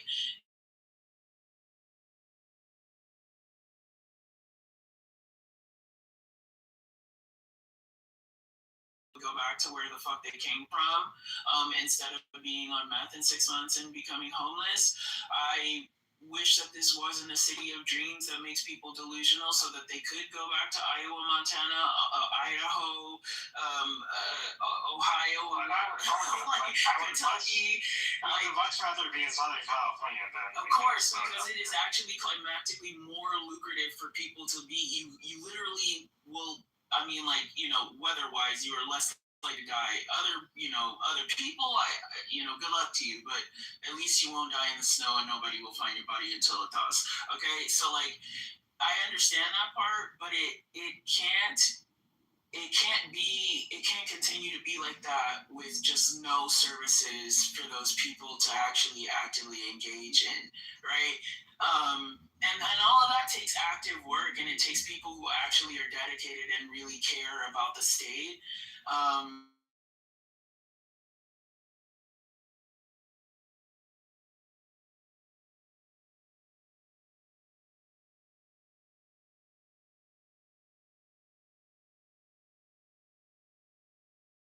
they care about power, and they care about their voice, only theirs, right? And their families, and like the intents of their their legacy, their lineage, or what they came from, or whatever. And really, the state's too big for it not to be a collective effort, and for people not to, kind of not work together, but just, be down to be progressive and move forward, trying whatever. So, there are a lot of solutions that could help a lot of things. Is it any of that shit gonna happen? No. People only respond to suffering, so may the best man win. And sometimes I remember, so I have this one coworker. She doesn't eat any processed food, okay? Our office is on the 13th floor. Okay, we have elevators, really, really high-tech elevators. Every single morning, she elects to use the stairs, okay? She's rich as hell. Like,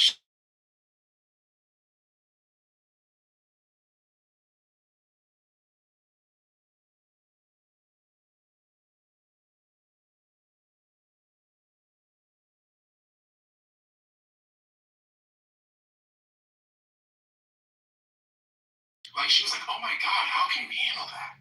That's too much. That's too sweet. To me, it was heaven. When you look at some homeless people in California, they're in heaven. There isn't any money that you can give them to not make them an addict. because that's what addiction is. Coming from a former addict myself, like that's what addiction. It's a mental health issue. So the reason why I asked you the question I asked you, Xerxes, is because through this conversation, we're starting to realize that there are so many human problems that are much bigger than writing a check away. And the homelessness is one of those problems. They actually have access to services. A lot of them don't want to live within the perimeter to receive those services. You can't force them to. You can't put a gun to their head. The other problems we're talking about, the home issue. The reason why the homes are expensive in California is because the people who are upper middle class who own the home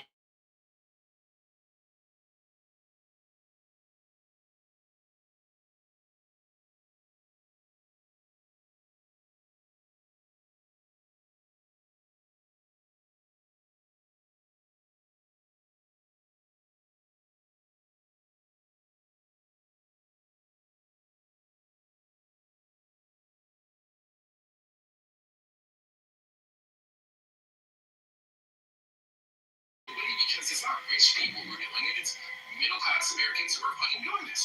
So there's so many problems that are just bigger than you just throwing money at it and then it goes away. These are humans with different interests and free will.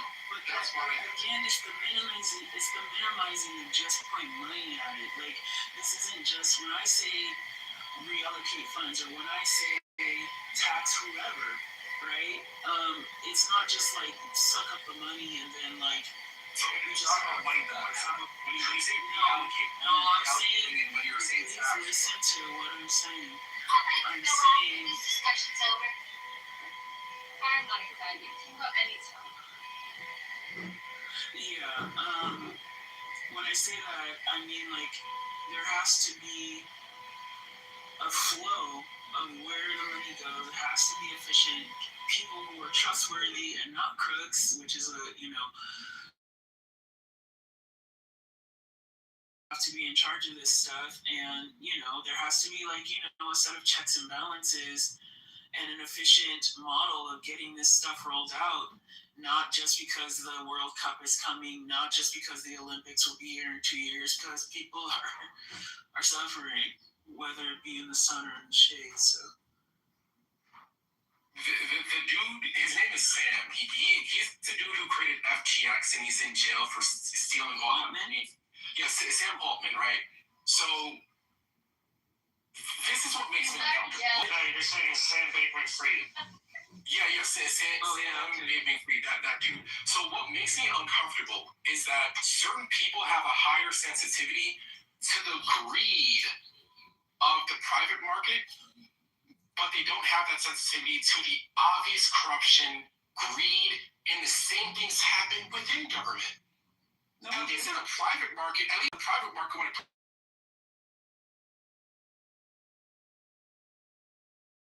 or a lot of them don't cheat. NTC, can I just say something? I just think No, BB. Why ask the question and not? No, you can't. You can't say something. And then Monica's after me.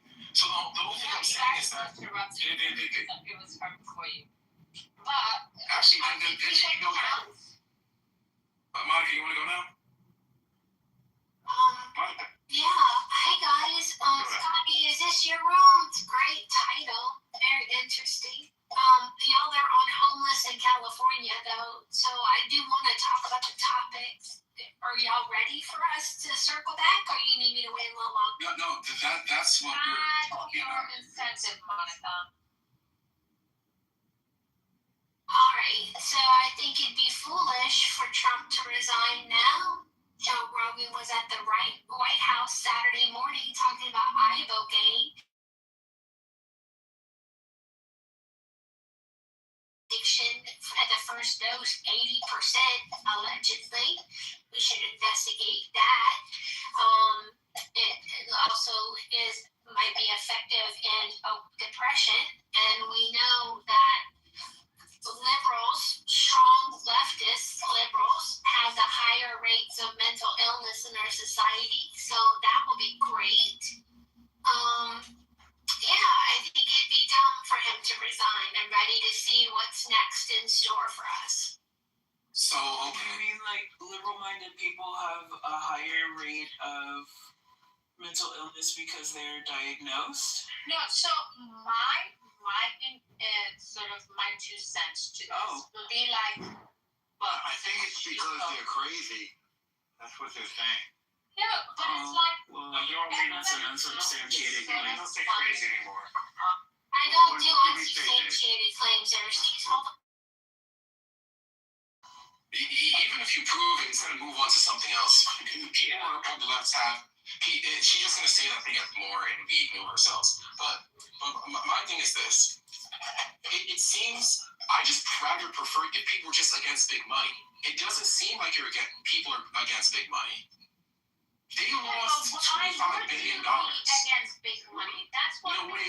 country is. Like you just said, why are you interrupting me? It drives me crazy. Like it actually drives me crazy when you do it. Because the way you communicate is so schizophrenic. It makes me schizophrenic. You're the person I hate when they interrupt.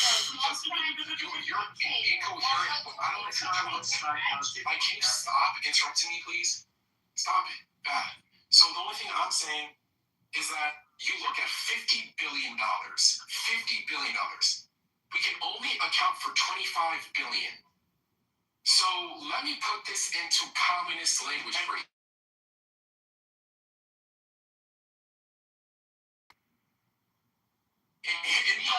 It's $25 billion. Imagine if it was 25, if we took a coal machine and put 25 Elon Musk, 25 Jeff Bezos, 25 rich billionaire, right? 25 Donald Trump. We're not talking about unrealized gains. We're talking about liquid. We're talking about natural. We're talking about liquid. Every single time she does this, I feel like I have to restart, and it just makes my submission so much longer. I should not be talking this long. It's weird. The only thing I'm saying is that it seems like, given a person's political disposition, they're against corruption in the private market, but they're not against the biggest. How do you lose $25 billion in the private market?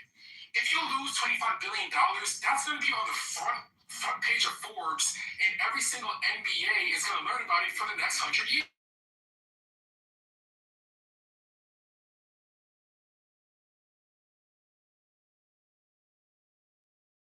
We're talking about $25 billion liquid. Is that billion with a B? And these are the same people who are like, just give them more money. They'll be fine. Just get a person who won't fuck it up. They already fucked over $25 billion on homelessness. And it didn't even go to them. So my question to you is like, do you ever have critiques of the government when it comes to that? Like, is there a difference between private corruption and public corruption? How are you talking to me? Yeah. I mean, like, as a civic-minded voter, I'm hella critical on all politicians, whether they're on my side or not, whether they speak to the things I want or not. Well, I'm a Democrat, but oh no, man. Yeah, I'm a Democrat, but I mean, like, I grew up in a politically subversive household. My mom was a Black Panther.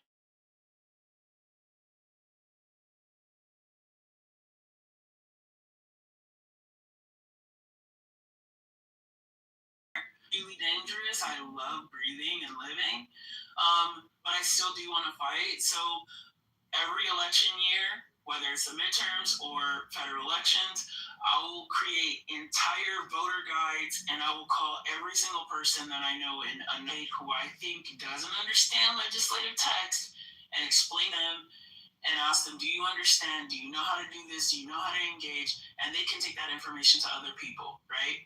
Because I care about what things do. I love that. I love that you care about it. No, but I like your history, but I don't think that. What about government? Because when it comes to the lack of trust for private actors, we understand that people can be greedy in the private market. But what about? Bro, I'm trying to tell you, I spat in the face of governors on the steps of my city hall. Please don't think I'm like playing games.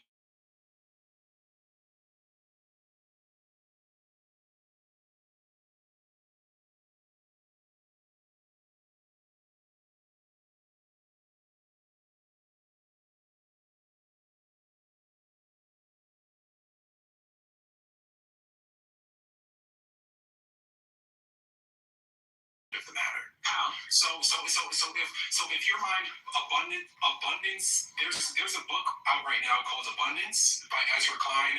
Read Abundance by Ezra Klein. And you got to be a successful integrationist. And the way to be a successful integrationist is by having a government. You cannot be a status quo person. Having a what government? Oh my God. Efficient government. Oh yeah. You cannot be an integrationist without having efficient government. Because if you don't have efficient government, gaslighting everyone who's smarter than you. What? Okay, he'll stop now. He promises. Go ahead. yeah, so if you don't have efficient government, what you're going to have are people who criticize the government justly be inefficient.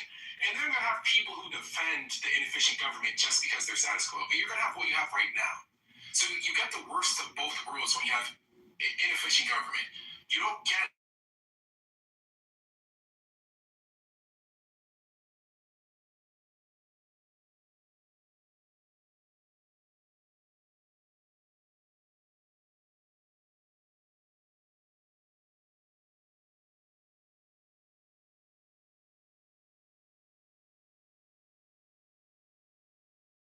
efficiency, it's just corruption. Government inefficiency should right next to sorry. I'm about to land. Elon Musk is the worst person who was ever born, right next to maybe Jeff Bezos. Right up there should be government inefficiency. I want you to hate government inefficiency just as much as you hate Jeff Bezos.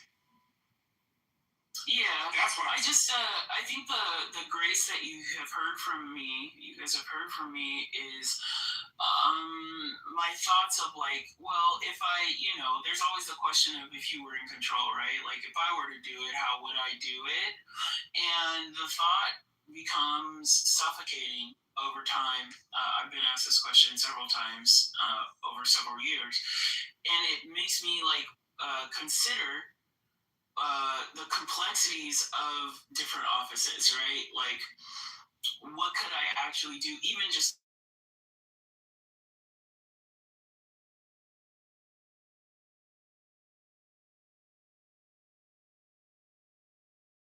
I said, well, like, why would you want to work for these people? What do you mean? Like, are you okay? And he's liberal, but still, I asked the question, like, like, I don't know, like, is your soul good, bro? And he was like, I just want to expose these motherfuckers. And I was like, oh, you're never gonna get anywhere if that's your goal, right? And I'm happy I was wrong. Because he absolutely did get elected, and he has been exposing these motherfuckers left and right for like a few years now, so much so that they want him gone. He's young. He doesn't give a fuck. He uses all of the things that the young people like to see, big old billboards, memes, all of it, to just expose the corruption into what... No, these are real victories because he's showing people raw data of like charts of how much money is being spent in the county on different things and how little of that goes to us and what they can do. By the way, your friend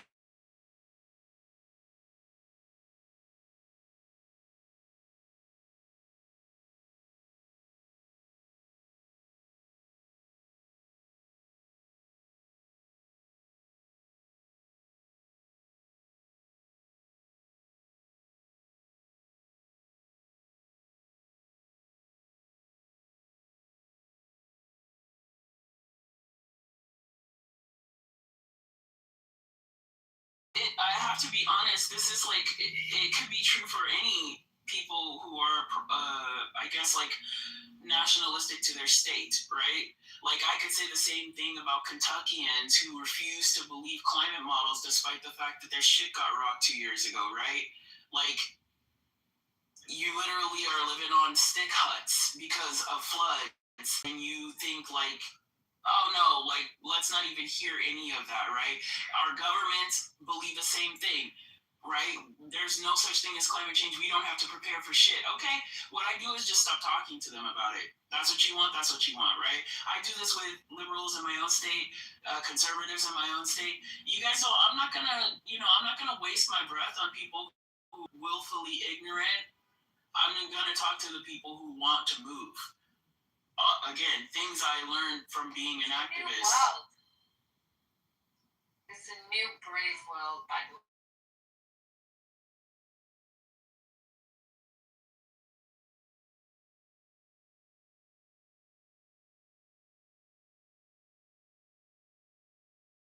Different in, and with the information and experience she has that she provides. Right? And I don't really care like what like side you're on either. Like although I exist, on the left, I don't, unless you're actually just being a fucking like bigot, racist, or an asshole, I'm still gonna give you the time of day. I'll still engage with you. Honestly, in good faith, all of those things, we can talk about it. We can walk away, shake hands, be friends, whatever it is you want. We can do all of that stuff as long as it equates to like movement, right? What I can't do is people who are stagnant in their ideas. I don't care if your ideas are like the only people that matter are women and we should only fight for women's rights. This is the most important thing. To me, that's stagnant. I'm sorry. Like, there are tons of people suffering. As a woman, I understand the plight of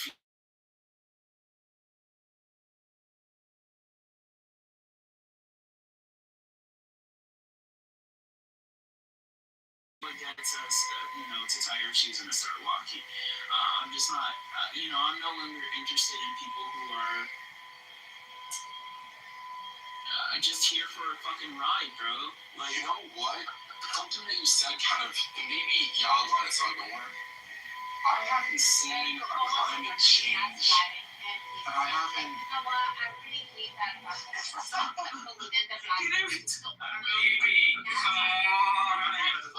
the thing is, it's a proof of low IQ because it anywhere. Don't take the bait. It doesn't take you anywhere.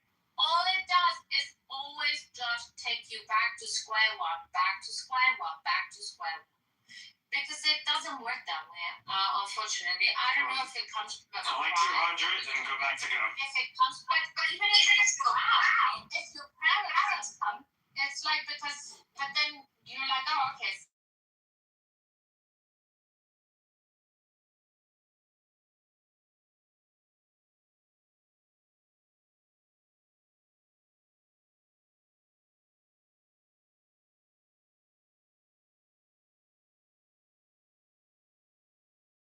No, but you keep trying and you keep trying, and if it doesn't work for you, you just gaslight. And then you're like, oh, it's the Jews' fault, or it's the whites' fault, or it's Trump's fault, or it's like whatever. But it keeps, and then you get on the American side, you get overrun by the fucking. Stop fighting for those fucking faggots who have not even married them, who used to be like lawn mowers, than you fucking people who have credibility by birth. Just so you know, we've not had Mexican immigration into the United States since 2005. The people we catch are Guatemalan, Honduran, Ecuadorian. Why people like put you up, like on a. Nobody put me. I live on the border, lady. You're talking like Marshall. Marshall is right. Talking like lady. Can you?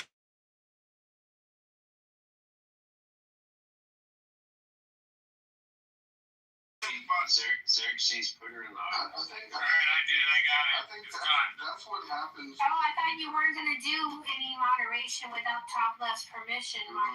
Hold on. You gotta give me permission. That's what happens when you come in these rooms with a certain agenda and you fail to follow It's the coming. conversation. And so, BB, man, you have this agenda to attack black people, and it's like we're not even there. I love black people. He loves black people. She's never racist to black people on it. No, I love when my parents people. Put her down. Let her talk. Let her talk. Put her down. I'm not fucking cursing. I know when my BB, go down. don't BB, work. go down. Bro, Jason, shut the fuck up. Yeah, we're talking about American issues. Stay on topic, girl. Go start a room if you want to like hyper focus on. That's fine. Look.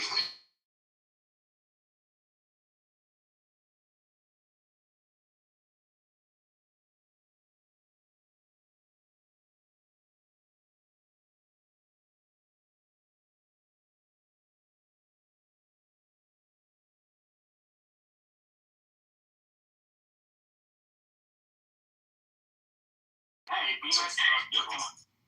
Yeah, so the only thing that I'm saying is that I was gonna pivot over to climate change because I haven't seen a climate change room. And Xerxes, you were talking about climate change, and I haven't seen a climate change room in a minute. I thought it was global warming. Yeah, I just Oh, don't it talk about was global warming, and then they had to update the lie. Well, I don't talk about it anymore because for people who don't either understand or have a firm belief in climate change, it's just there's nothing really to say at this point. And for people who do, we all know that, I mean, you know, it's pretty much a wrap. Let me ask you two questions. Is the climate changing, yes or no? Well, the climate is always changing every No, is the climate changing, yes or no? It's a reason. Yes. Okay, correct answer. Can spending more tax dollars solve it?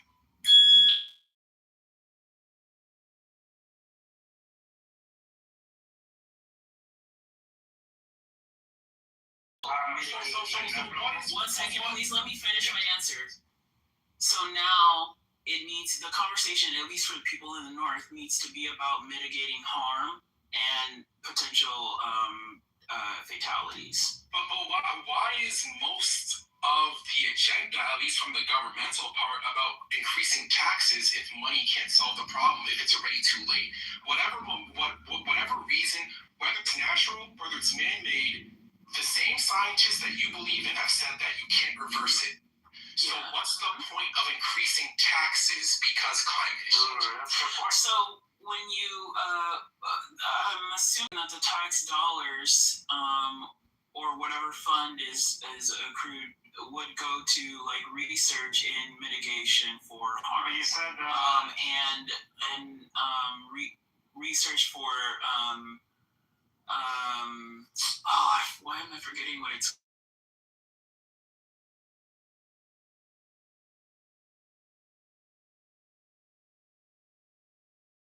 Well, we can't prevent it. You know, like not climate prevention, disaster prevention. But money won't solve it. That's not true. No, it doesn't. It doesn't matter how much money you give the state of That is not true.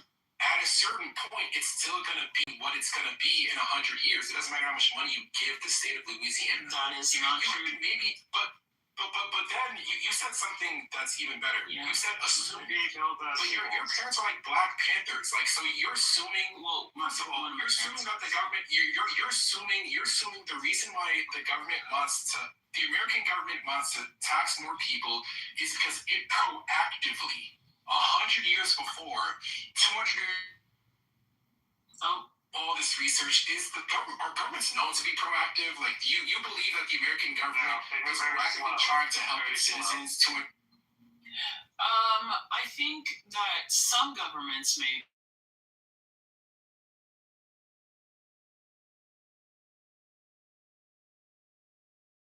Yeah.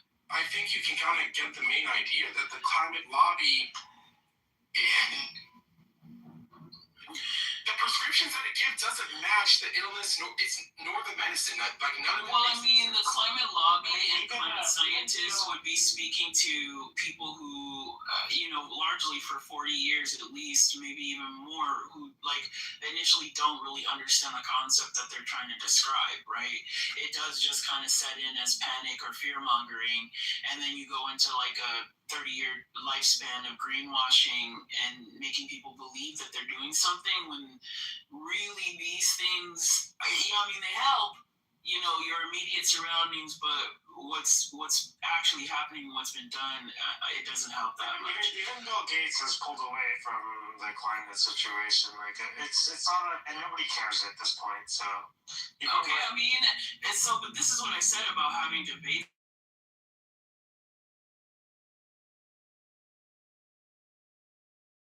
Kind of like, we'll wait and see then. No, so when one volcano going off causes more harm to the world than a million cars. That has nothing to do with climate change. But bringing up what goes in the atmosphere has to do with climate Yeah, when Yes. when erupted the last time, We're talking- they so changed when world people- temperature by a degree. Yes, I understand. I know all of that stuff. When people are talking about climate change and climate science, they're talking about human impacts on the climate, not geological My point disasters. is when one volcano can cause more disruption than all humans on Earth, then it's not an issue. It's not. That's an insane thing to say, but you go ahead and have that statement Well, to yourself. I think it's like, How's that insane? I think there's a fair take that, like, if we're going to put, hundreds of billions of dollars into mitigating a risk,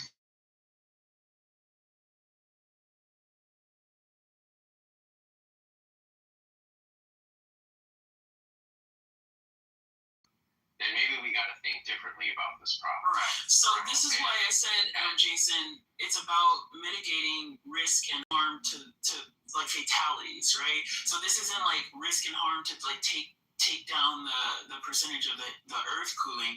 This is like, how do we create or focus on infrastructure models that help people survive things like Hurricane Katrina, the floods in Appalachia, like, if we're going to take it out of America, the numerous floods last summer and the summer before in the Mediterranean and the global south, like there are people who live at the most exposed points of these things, of these kinds of disasters, which would be at the equatorial countries and at either side of the tropics. And these are some of the poorest countries. They are leading research on this because they know that they are the most at risk, right? People talk about these things, and it's gone past a belief in climate science. You don't have to believe it in order to know that something can take you out that is because of this thing. You can choose to ignore it, and then you'll be the person that's on, like, I don't mean you guys in the room. You can choose to ignore it, and then you'll be the person on the news saying, I didn't know that this could happen. This hasn't happened in X amount of years. I heard about this from my grandma. We're just going to rebuild. You be that person until the end of time, until it gets you or it doesn't, whatever.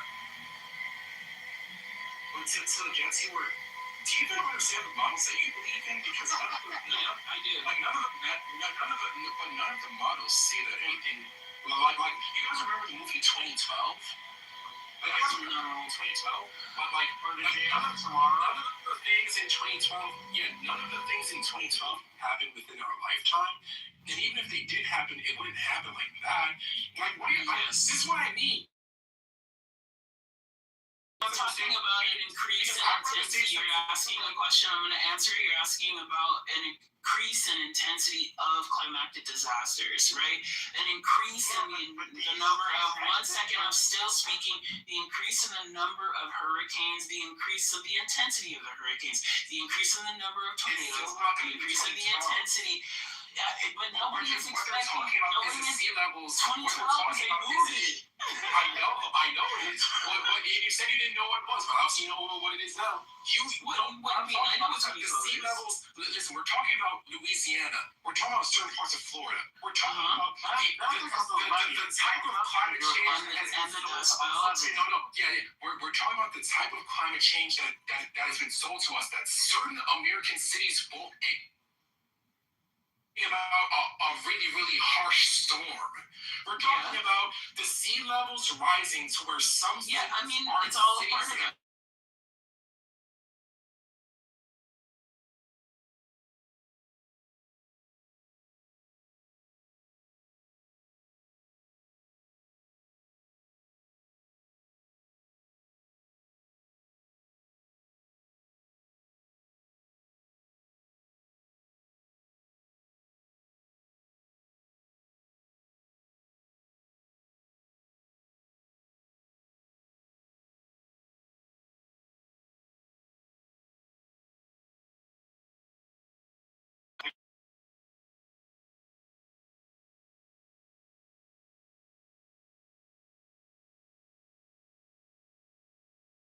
Tell us the year. David's wrong. He doesn't know anything. But tell us the year. Tell us the year where it's going to be estimated that certain American cities are going to be underwater. Tell us the year. I don't know if I am clairvoyant enough to say that. No, but the science. We're not talking He's not what's the science? Yeah, he's not asking you what John you science. He's asking what are some common predictions about that? Oh, I don't know. Some planets already should have been underwater. Oh, okay. Did you want to answer, David? Yeah. Go ahead. He's not gonna answer with anything, but I think the broader point, the point I appreciate MP raising, okay, is he's ultimately saying, well, look at the tax policies in developed countries in California.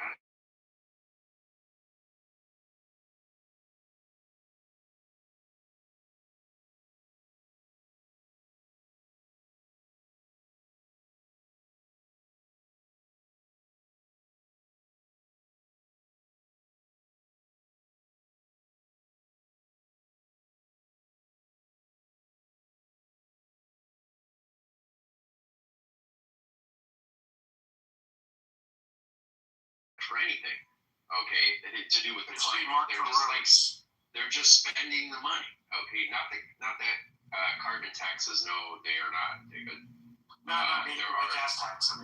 No, there are specific gas taxes in some of these countries for the environment. Oh, well, that's stupid. Okay, yeah, well, you just don't know what you're talking about, so shut up. So these kind of taxes, they cannot accomplish anything. Okay, they are theatrical.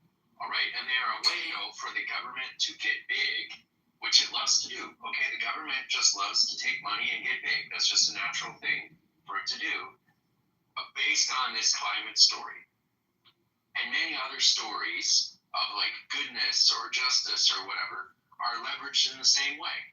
Okay, and that I think is a really fair point here. All right, you can't just be like, it's nice that the government tells me a nice story about.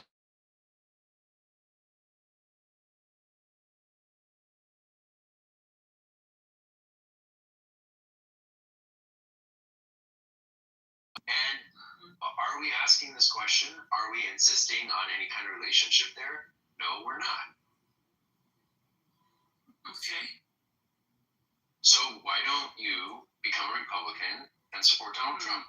Okay? I would never do that. I prefer presidents having the ability to read. Yeah. That was a perfect way to end that line of questioning, dog. I'm just goofing around, okay? I'm just goofing around. No, that was so funny. So I got some ideas for this. As a landowner, I've noticed differences in the climate, increased droughts, sometimes heavier rains. But two things we could do in my area in particular: mangrove to hold the coastline together, which is really important, and then plant seagrass. Like we have a place called Laguna Madre. The Laguna Madre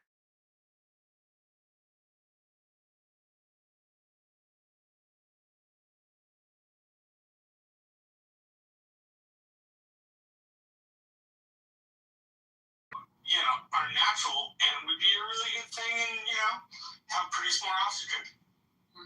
But this doesn't matter, Marshall. If the carbon tax went immediately to funding an institution that made pollution less, because plastic, in my opinion, plastic pollution is the single worst thing that we're doing to the planet. The microplastics, if you catch salmon in the middle of the Atlantic, it's still going to have fabric softener in it because of what we do to the planet. So, in my opinion, I feel like climate change is dangerous. And the reason why it's dangerous is because it flattens what it means to care about the earth.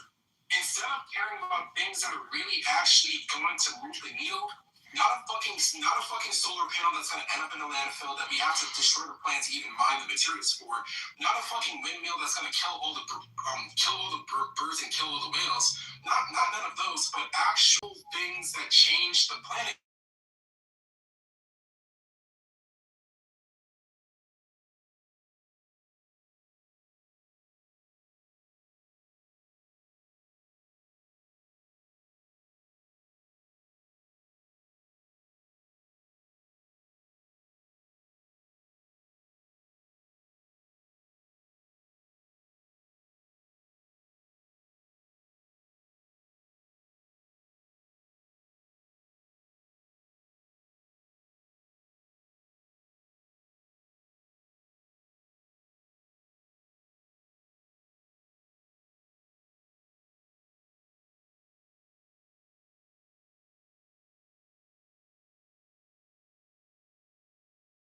is for 2050, and that's the one that I have learned for, I don't know, 3 years. Okay, great. So in 2050, Miami's not going to exist.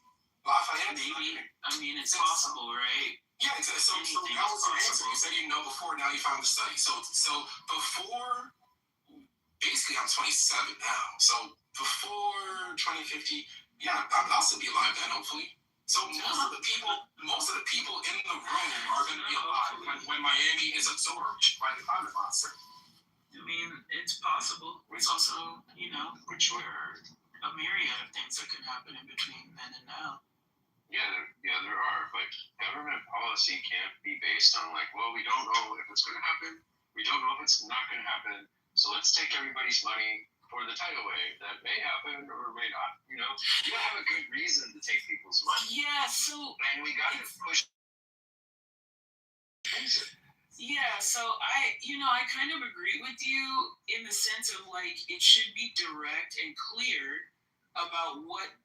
Funds are going to be used for what, and those plans immediately go into action. They absolutely incentivize those communities, maybe even, by way of making jobs for those communities, because somebody has to put this shit together. All good things. I just don't know. I do know. Often when people say things like this, they say this in effort, and I'm not accusing you of this, Jason, but they say this in effort to cripple the argument that things should be done at all.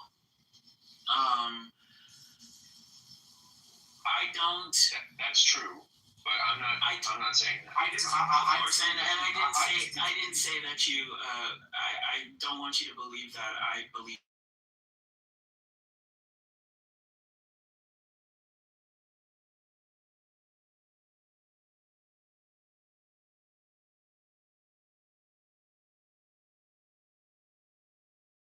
Not inside of the normal things they understand climatically, done things to change, even poor countries. There's a reason why I talked about, houses on sticks, stick huts.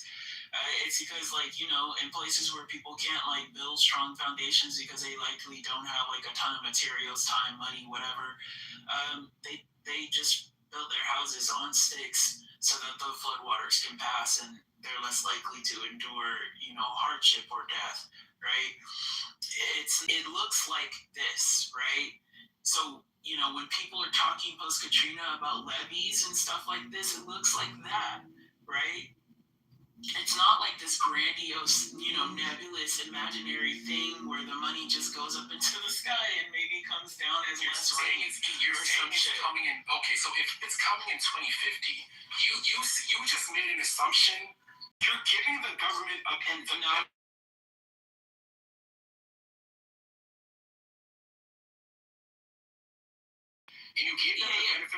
and you gave them the benefit of the doubt, that hey, maybe they're using this money for preventative measures, but you're giving them the benefit of the doubt.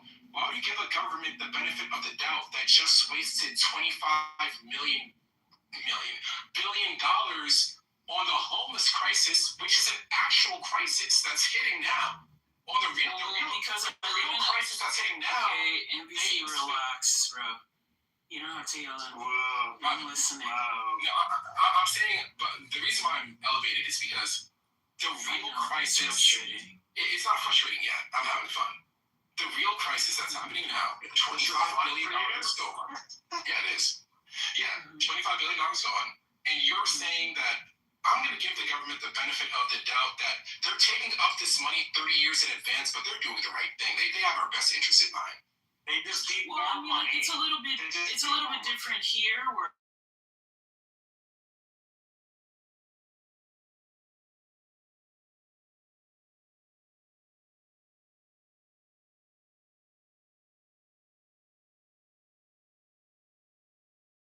just, elitism, tech bros, fintech homies, regulations, and, the myriad of other things that people hate California for. It's also because we institute, well, for a while, instituted like EPA laws, right? Things that go to save the planet, right? And you guys, the rest of the country can decide now and this time whether or not they want to follow those things. I'm sure everybody can find their way. That's cool. But the rest of the country wants to drive an F-150. Bro, like the Tourette's from you is getting annoying. It really is. Did you want to just have the floor to speak, David? I can yield for you. No, I reserve the balance of my time. Okay. Where we focus on things, or at least the government does, right? So,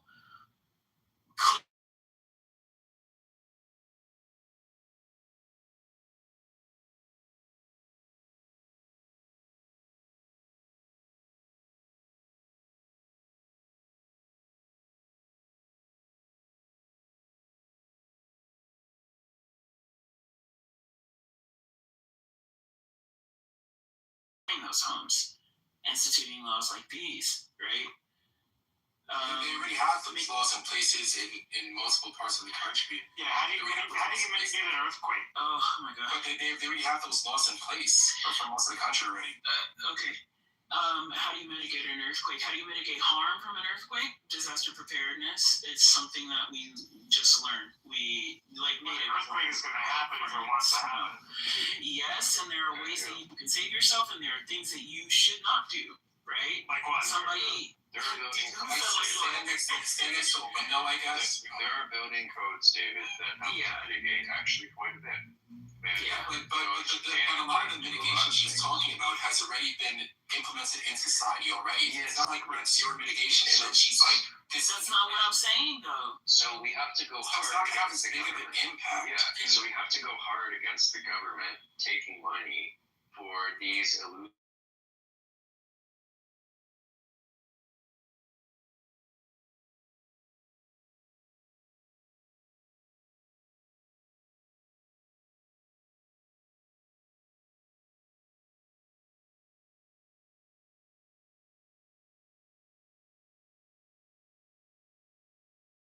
pretty much done with that process. I mean, honestly, the only thing we can do after this is say, look, New York is a low-lying island. Get off of it.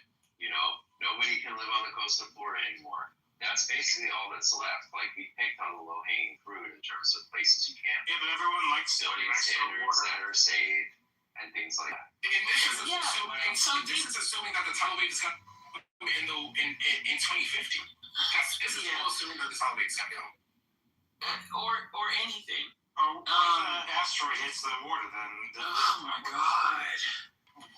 The arguments that people make, even though they know the truth. Because Xerxes, we started this conversation by both of us agreeing. 2 questions. You got both those questions correct. We both admitted that whatever momentum the climate has, there's nothing that we can do to stop it. Yeah, the climate's going to do what it's the climate change that we're witnessing and say that they're probably using the money for preventative measures. That's what you said. You made an assumption of how the state was allocating money. But my assumption is based on the things that I've seen, right? Is yours? My assumptions are based on the things that I've seen. I've seen really how? Yes, I've seen states use benevolent causes to absorb money to not use a single cent. No, but what was the statement that you made in BC? Which one? The one that we are arguing about currently. What was the statement that you made? The first thing I started off with 2 questions that we agreed on. And then I started to pick your brain about, and then when I started to pick your brain, you said, I'm gonna go out on a limb and kind of assume that, hey, they're doing this, they're gonna take this. Now fast forward to 5 minutes ago. Okay. My only point is that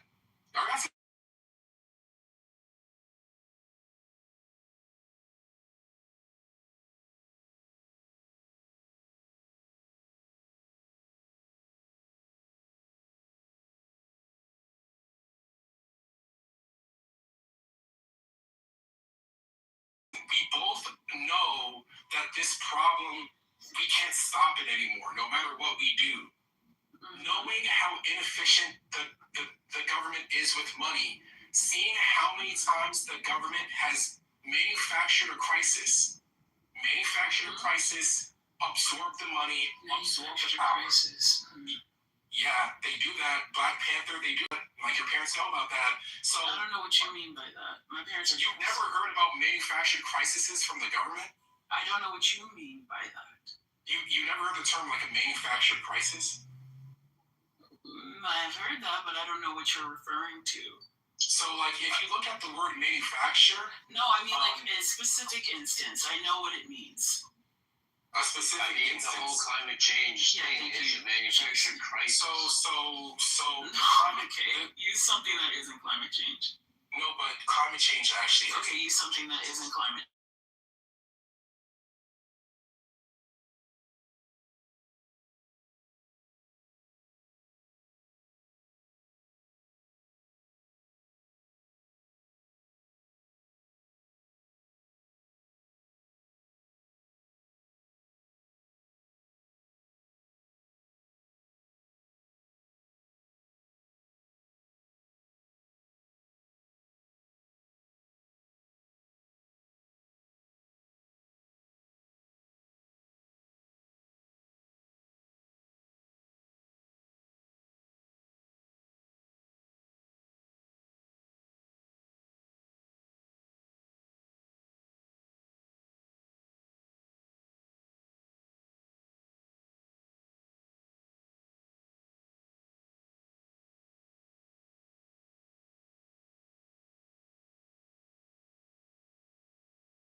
To play the recording of you singing.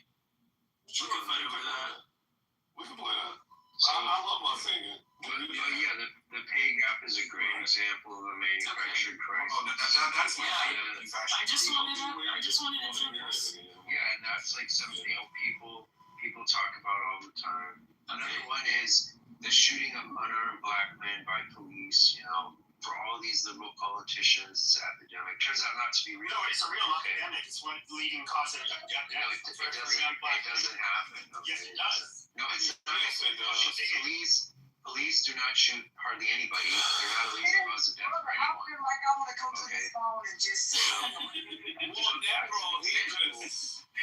He's a pseudoist. Jason just wants to see more dead black It's people. true. This is true. Wait, that wasn't you, Necro? That was It's manufactured. Yeah. Okay. Jesus Christ. Okay. So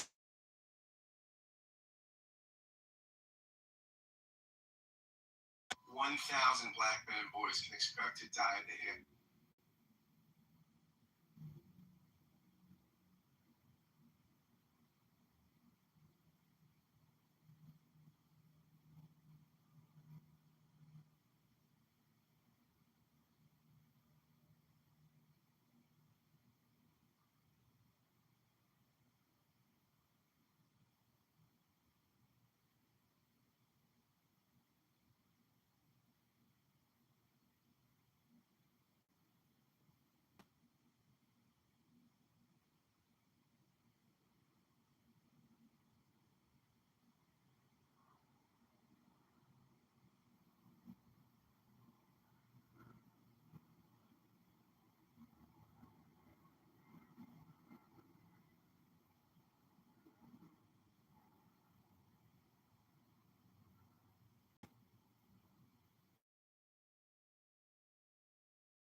She said that she's a ballaholic. You better be careful.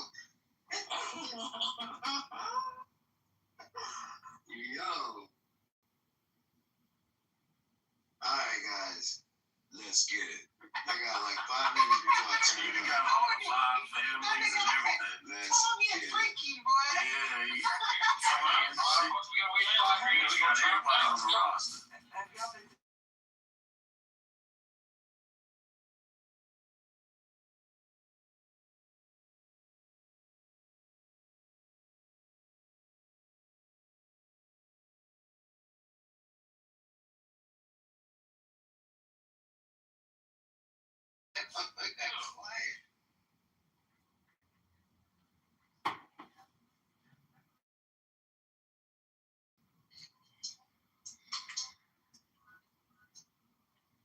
Alistair.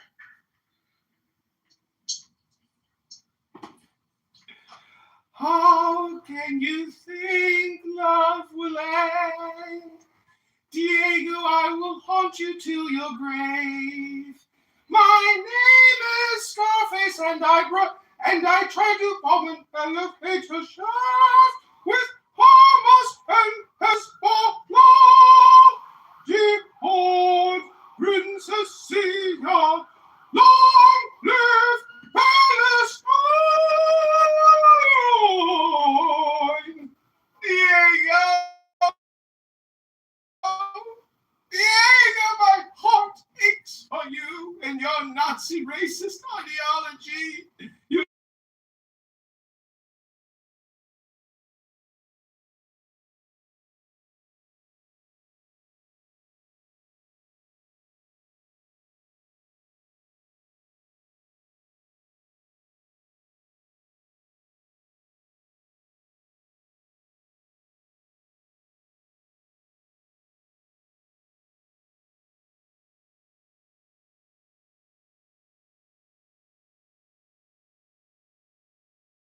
on here before my accident happened.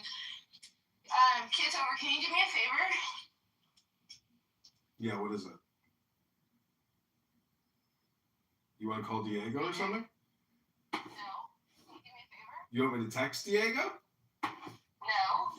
Okay, what's your favor? Hello? I'd like for you to delete. Some of them who've personally reached out to me saying how Where's the meeting? I was just in the middle of talking. Wait. What do you mean, wait? I was in the middle of talking. One second. It's Princessia's World. It's quick. No comment. It's actually one. There he is.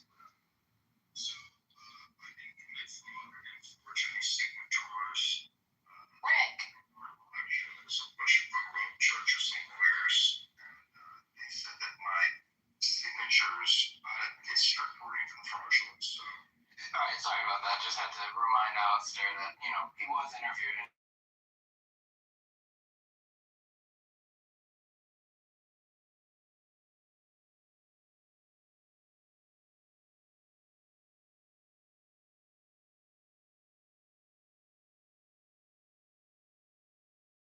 I feel.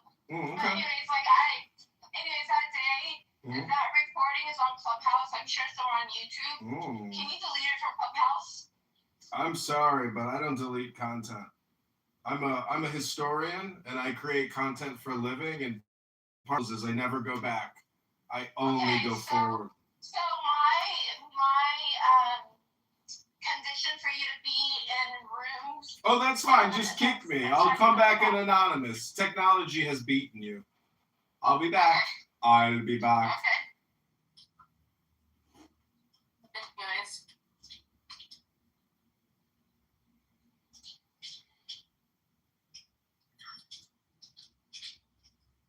And he's gone? Oh, there he is. Yeah, sometimes you just gotta quickly kick him out. Wait, what was the audio or video that you were gonna have to do? Yeah, what?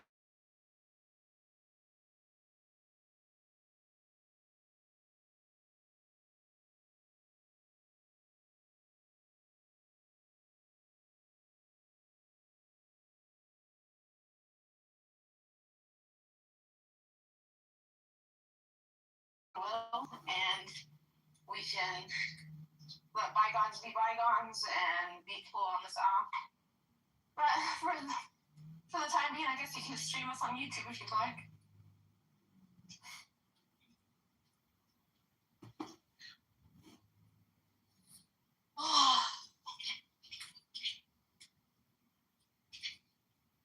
I want to start running, but I just want to walk. I don't know if you can hear the background noise from the cars. It's very loud. Huh? Are you working out? Yeah. I'm walking to the gym. Nice. I was gonna run, but I didn't really feel like, I don't know,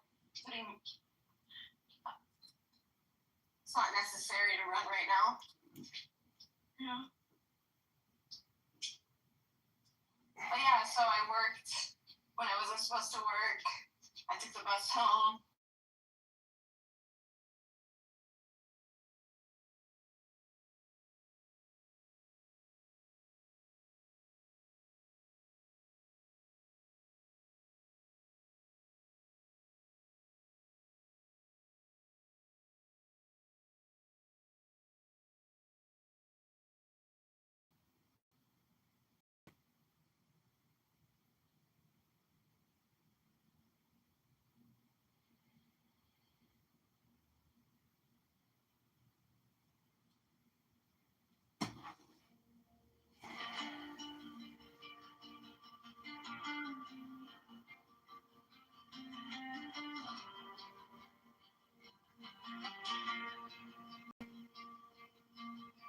Soft and hale,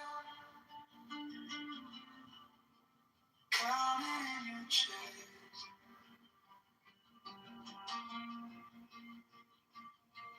Let the shoulders fall,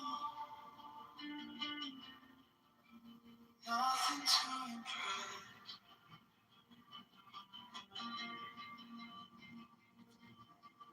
Eyes on point, steady as a stone.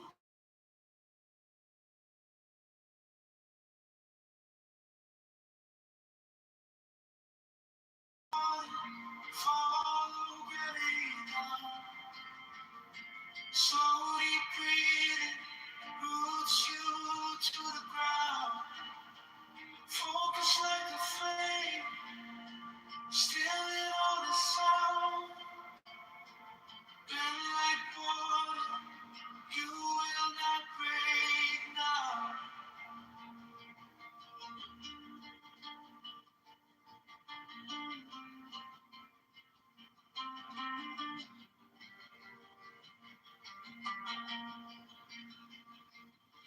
Notice every edge where the tension hides.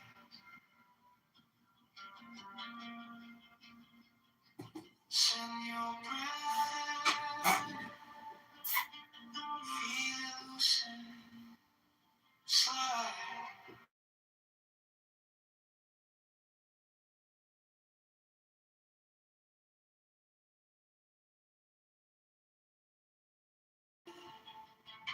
Mind like a lake, quiet from within. Bend like water, follow gravity down. Slowly breathing, roots you to the ground. Focus like a flame, still in all the sound. Bend like water, you will not break now. One thought out, nothing extra, nothing loud. Just this moment, just this round of easy breathing, easy now.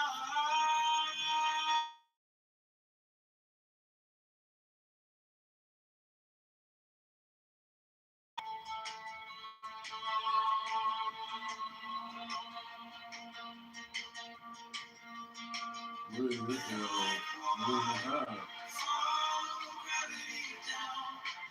Where's your cattle?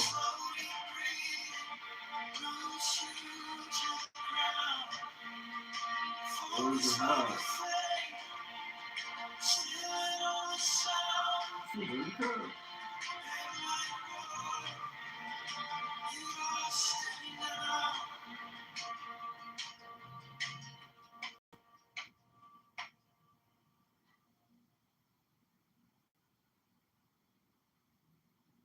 Where's your cattle? Where's your hat? Aren't you Pritzker's Democrat-controlled opposition?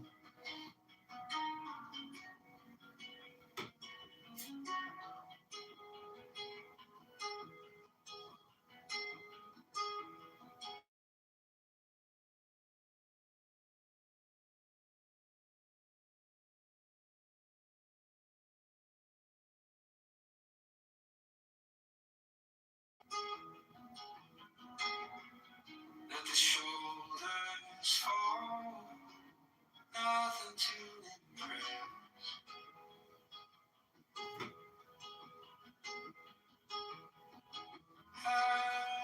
Who is she? What does she do? Steady as a stone, thoughts drift past, you let them go. Bend like water, follow gravity down.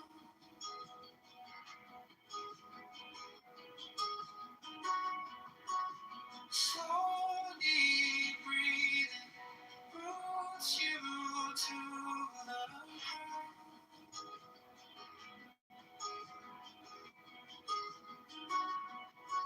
Focus like a flame.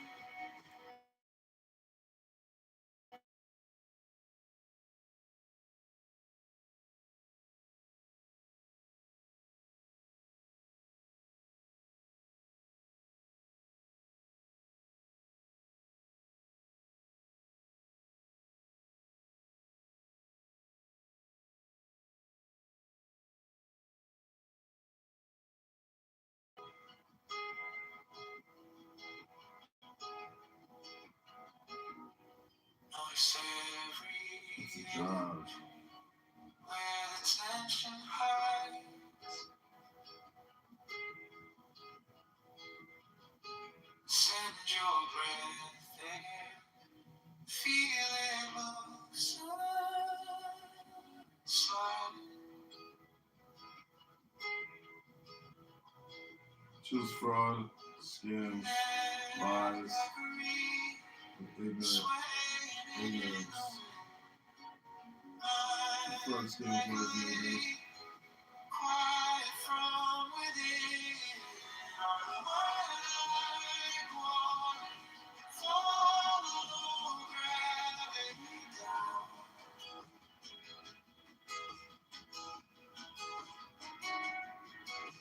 Slow you to the ground.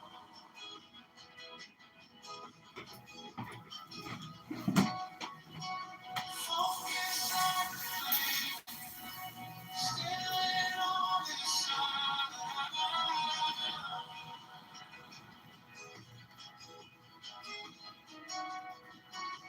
Let like water, you will not break down.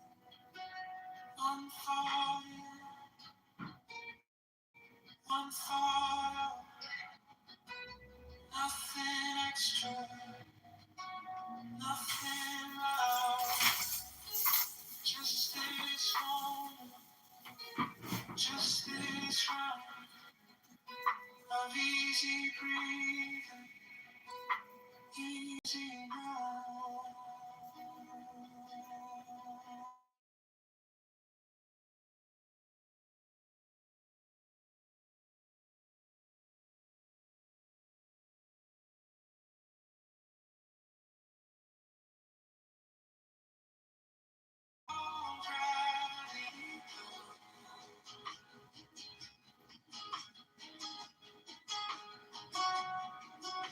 Slowly breathing, roots you to the ground.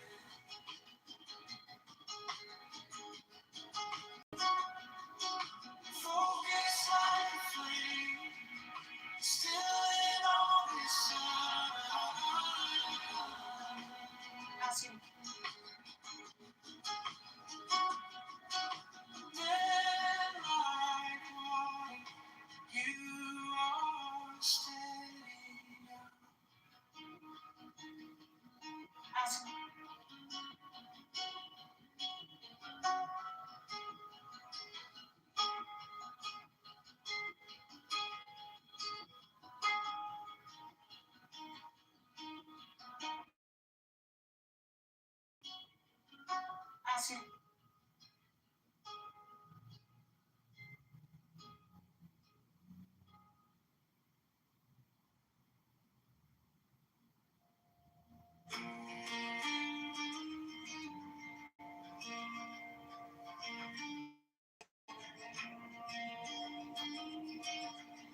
Inhale slowly, count it out, 1, 2, 3.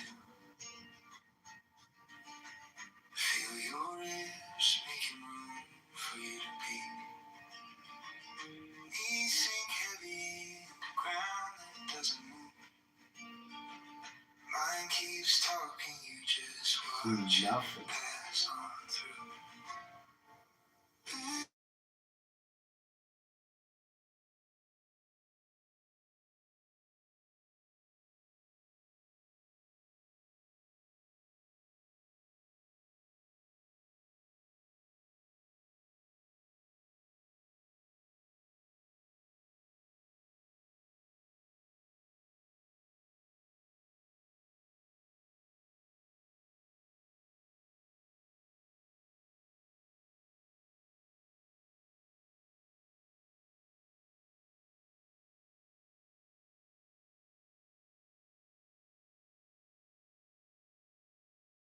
Down it doesn't move.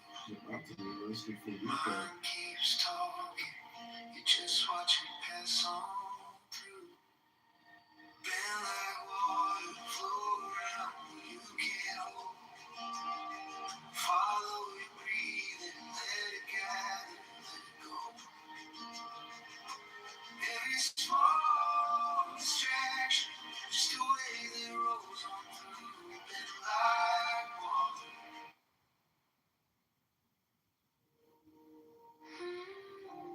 Another loss for a RICO criminal org like CTU. Quiet room. I'll be drumming my chest. All this noise fading down to breath.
your breath, resting in the quiet now. Stronger, softer, learning how to bow to the peace, to the strength, to the joy I'm dreaming of, to this endless, wordless ocean made of love.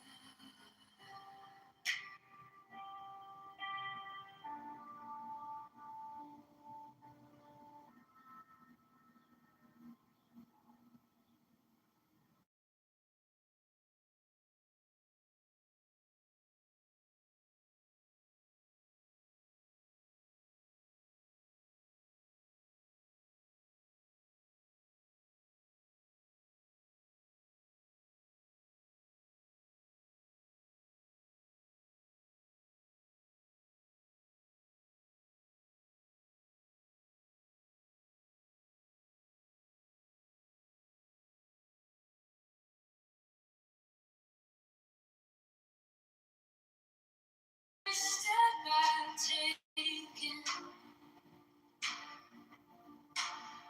I close my eyes, watch my worries go vacant. I breathe in, I breathe out the war inside. I breathe in strength, every tremble, every time. I breathe in joy, let it rise above. I breathe in light, and I breathe out.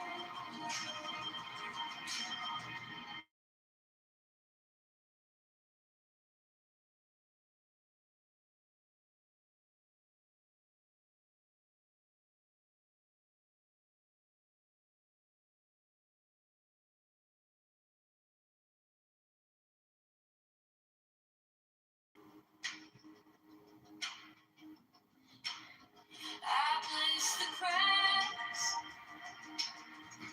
where the gentle light is pouring.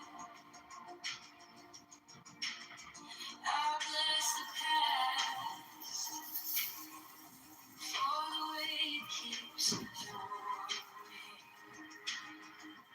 I breathe in peace, I breathe out the war inside.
Hands open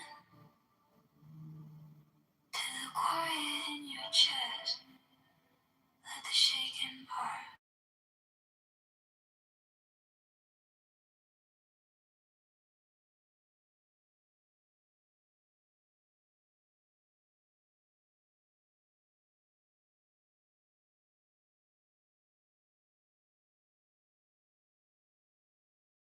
In the center.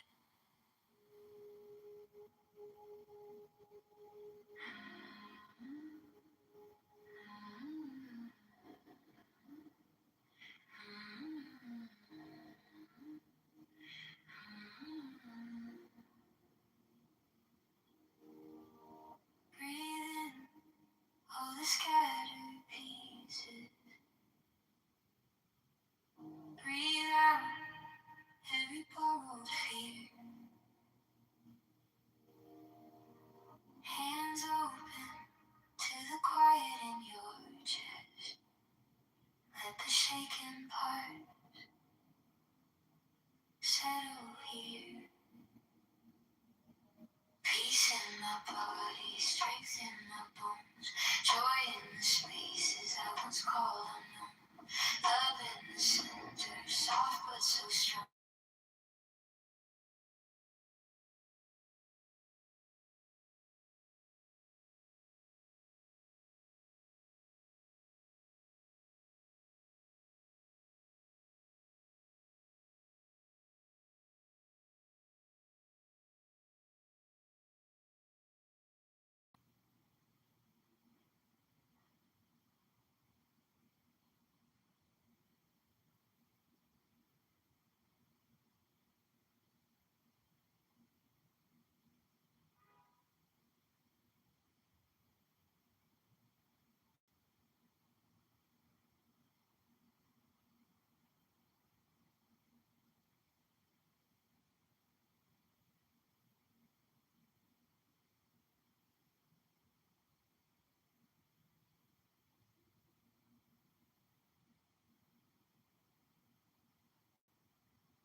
don't want anyone thinking that what Lisa said is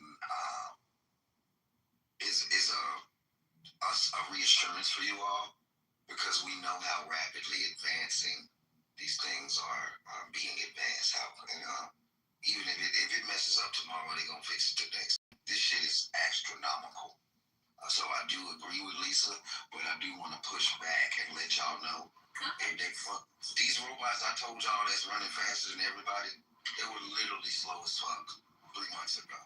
Some of them didn't exist. So the one thing is, it's going to keep happening, and we need to be figuring out ways to do, because that doctor said he was scared, not me. The patients were. He said. I don't know why the doctor is scared. And I posted the video in the chat. Because we already have robots already. We've had robots for 20 years in the operating room.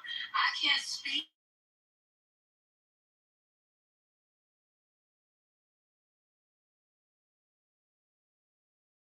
to sleep.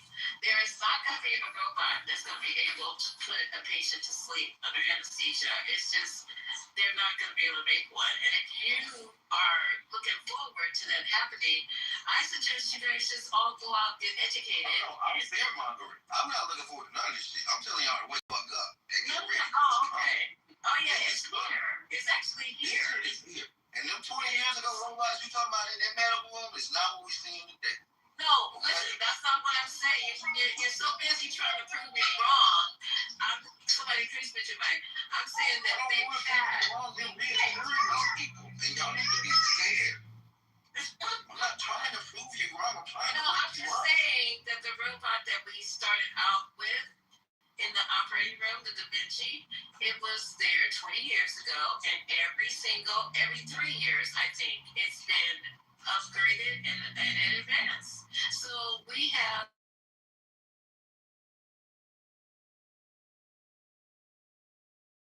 Well, I first saw my first one 13 years ago, but I know that they've been around for 20 years. So that's the only thing I'm saying. Okay. Well, Lisa, can Cyrus go real quick? So you can come to Cyrus. Go ahead. Well, no, I wasn't done. Come on. BT, pass it to Cyrus. I don't see a Cyrus. I see a Sirius. How are you in the eye in front of her? Good looking out. But, I mean, just let me finish here, please, sir. Have fun. Please take notes, guys. Since Lisa asked me to do this, I'm doing it. But I am finna go down, and I'll still be here, but I won't be able to do this. So just let me land, please. So Disney is reportedly laying off 1,000 employees due to AI.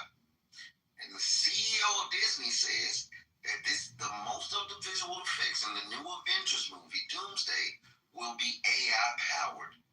And that audiences need to accept it.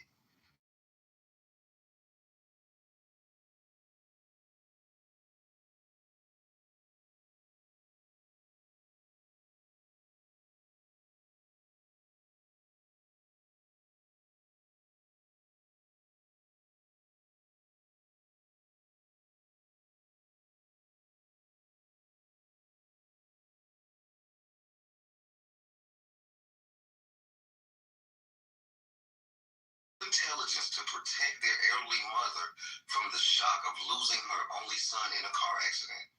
Instead of telling her the truth, they created a digital version of him using old photos, videos, and voice recordings. The AI was built by developer Jean Gilway and is able to speak and interact like a real person. Now the mother regularly talks to this AI version of her son through video calls like Zoom, FaceTime, and etc., believing her son is still alive. Now that is cool, but it's scary as hell. And you tell that woman her son is dead. And so that is Hold on, Ashton. Let him land. Go ahead. Yeah, now that is bad. But take your notes, guys, because I'm not done. And these are good. But I don't want y'all to talk about each one. I just want to get them out of the way because I got to go in the gym. Even as tantalizing as they are. So please write down things. All right, so this is a good one. Well, I don't know what.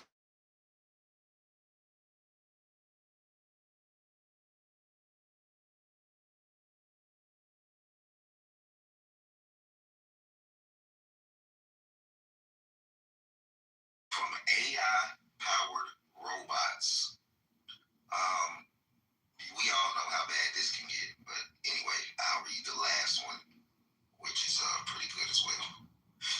And if you're ready, well, it's two more, I'm sorry, because I gotta read this. An AI generated song, which I don't know if y'all know, it's a lot of people who are making AI songs on this app now in real time, and they were trying to do laws against this, but they haven't worked. So an AI generated song called Celebrate Me reached the #1 spot on the US and global iTunes charts last week, marking the first time this has ever happened, that a virtual artist has topped the rankings.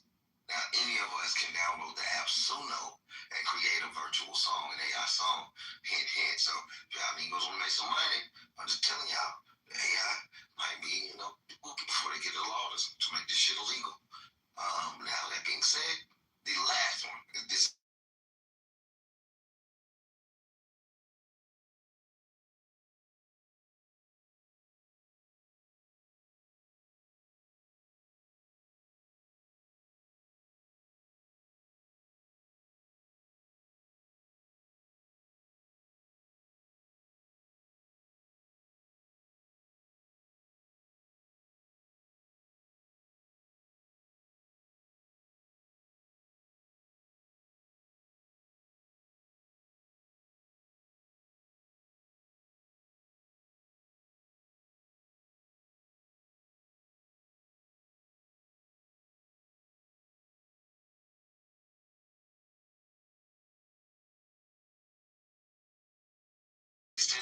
in the US and China. And I don't know if y'all know about all them murderings that have been happening with the people who were trying to do whistleblowing on aliens. But it's a lot of them. It's like 11 that have died, and they're all qualified people, for if that helps y'all. And I will land there. Thank you. That was great news. Give this man a clap and a series. Go ahead, brother man. That was great. Thank you, BT. Appreciate it. I'm going to do here, so I'll keep it quick and sweet. First of all, how you doing, Lisa, Michael, TT, and everybody in the model? So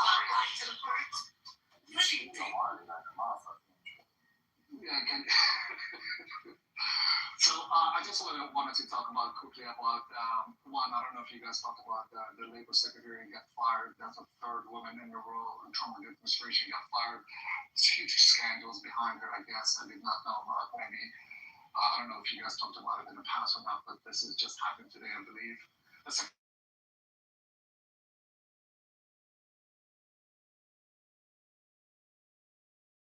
think this is related to all knowledge workers, whether doctors, engineers, finance, lawyers, or even musicians. This is all related to a knowledge worker. And what happened right now is the public have access to this knowledge, and there's a curve, basically. So you can get an access to this knowledge fairly quick, but you probably will not be able to get the diagnosis or the analysis or the experience that you have to gain the system, right? Like you still have to go to school, you still have to practice, you still have to pass your exams and everything else. So rather than be afraid of this knowledge is now spread out to the population, I'm more a freedom type of person where it's like, oh, let knowledge be accessible to everybody. Let everybody be able to make their decisions. I'm a heavy cloud user. I use it to work.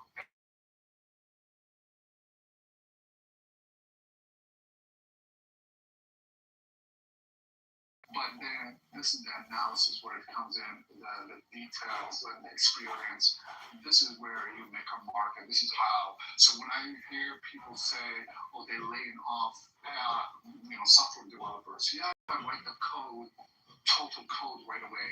But you need people to do the debugging, the testing, right? Because the code is not going to come perfect. So you still need these people, and this is what the software companies are doing. So these are the two things I just wanted to chime on earlier and just wanted to contribute. Appreciate it. Thank you, sir. Thank you. Welcome to the 420. Today is the 420. So it's kind of like ironic that you find yourself in 420 on the date on April 20th, our year, Lord 2026. So shout out to Misa, aka Lisa, aka Pizza, for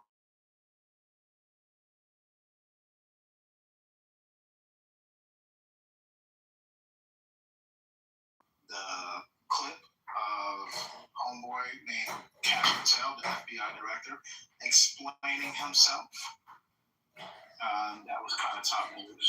Can we finish with our breaking news before we go into clips? Somebody said something about the lady being fired. That is one of the breaking news. And then the other breaking news is that, I'm driving, but I need to go to this one area of my phone real quick. Because during the day I try to... Unless AI get up in that car, you need to stop. It's a Tesla. It drives itself. I'm actually about to buy one because my Ivy is high, like Helen Clinton said. Well, no one says the road was long, but they don't start, a lot of people go to sleep and they drive in a Tesla. But anyway, Trump's family, I don't know, I heard this over in Gary Bumgarden's room.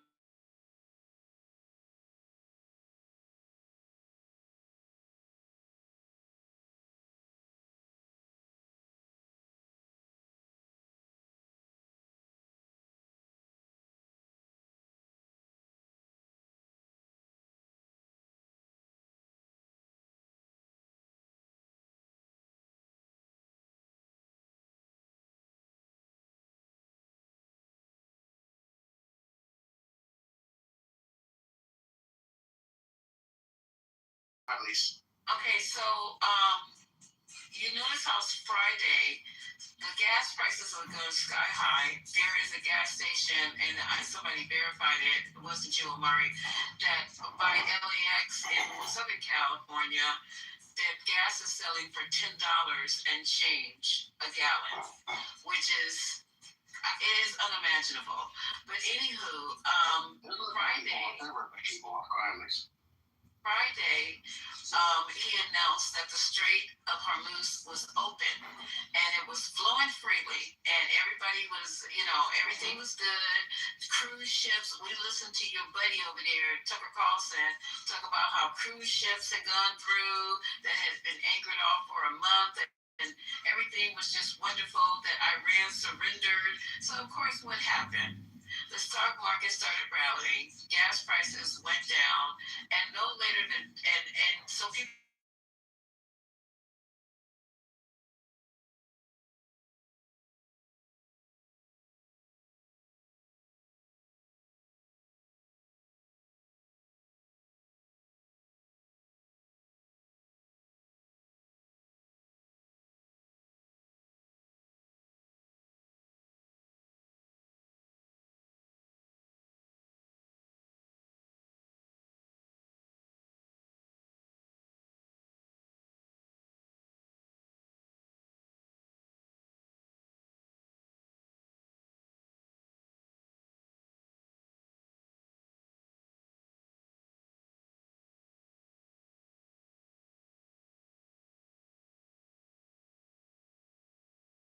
played in so many ways with this war with the Trump family, and I thought Trump was an idiot. He's proven me wrong on a couple of situations. So that's one. Anybody want to add to that conversation? I don't see a problem with that. I'll let Michael go because Michael always had other things to say than I do. No, that's not true. Our public views. I was just going to say what they reported. There was $760 million. I'm not an economist, but they said they shorted oil by $760 million 20 minutes before he made an announcement. They talked about that the 10 of the best market days, probably now 11 after this, have been under this presidency of Donald Trump. And they're saying that 30 minutes, 20 minutes before he makes an announcement, people are putting a lot of money in or taking money out of the market. So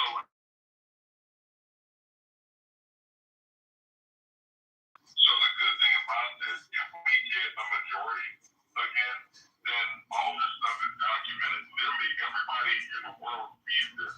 Everybody, Iranians, everybody can see around the world what's going on with the market. So they'll try to hold them accountable. But yeah, but they're definitely taking money off it. And the thing about the drones, because Eric and Don, they did that before the war started. What's the other problem? Is when they actually working on the drone contract. investing in the drones in 2024, from my understanding, because I started hearing these stories, and so my curious self went and just took a look, and I was like, okay, when did they really start and investing in this company? I think the company starts with a P or something like that. I'm trying to find the name of it because I have to look at when I stopped because I got it from, like I said, I'm giving them credit for finding out.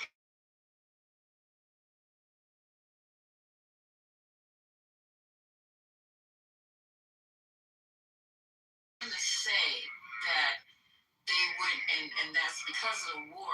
I'm just saying they're making a lot, bottom line, regardless of when they open the company or not, they're making a lot of money on this war. Point blank and period. The company's called Powerhouse. That's what it is. Okay, let me, if I can get on this. I mean, I don't see anything surprising about all this. I mean, drones have been out since. Drones are really 1980s technology. Okay, they've been out since the 1980s. They use them in they use drone swarms in the first Gulf War. Okay, in 1991. So they're nothing new. Okay, this is nothing. There's nothing new about drones. People have been investing in drones for decades. I've been alive. Nothing new, sir. We just made a point of a fact that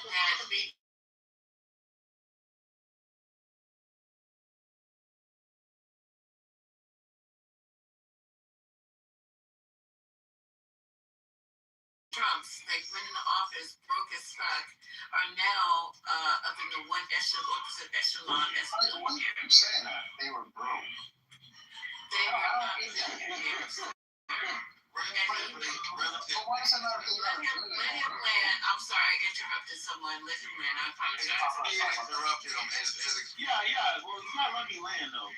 I mean, I think it was my understanding that I don't think Trump ever was a billionaire. I think he was definitely a real estate mogul. I think he was definitely a millionaire. I don't think he was ever a billionaire in the first place. That being said, it's nothing. I mean, anyone can invest. I'm invested in I'm in the stock market. There's millions of Americans who got money in the stock market. Okay, I'm potentially making money off.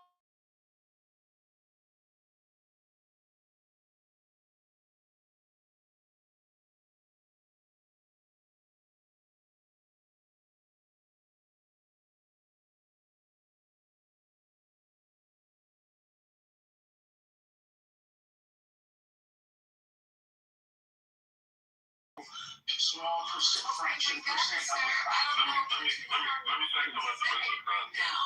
And you can make money off of this shit. Let me take the rest of this down, please. Yo, just to get it real quick. So, Mister, everybody in here understands that. So, the problem is that when you're the president, Mister, if you were the president of the United States and you got your money in the stock, and you know that, like, your words, like you saying that you're going to close a strait, or that you're going to blockade a strait, or that you're going to take tariffs off, you're going to put tariffs on, if you know that that would make the market, like, drop or do different things and manipulate the market, that shit is illegal. So I'm saying, yeah, everybody is like, it's like this motherfucker's manipulating the market with his words. Because people, the reason why it looks like that, is because people are making moves before he makes his announcement.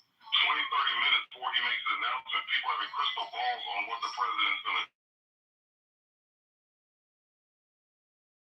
You can't talk about the Trump family without also talking about Nancy Pelosi. Okay, and all the money she made up in the stock market. Okay, and the thing is at this point, they've already passed laws. Can I land? Why are you talking over me? I wasn't talking over you. I was quiet when you was interrupting me. All right. So my thing is this: is that they okay, look, Nancy Pelosi has made a whole bunch of money on the stock market. People saying that Trump is doing it now. Okay, whatever. But it's not just him. This is a global thing. people all over the world and what it is that over the weekend, especially, the announcement about the strait kept on changing. First they said it was open, then they said it was closed, and Trump said it was open, and Iran said it was.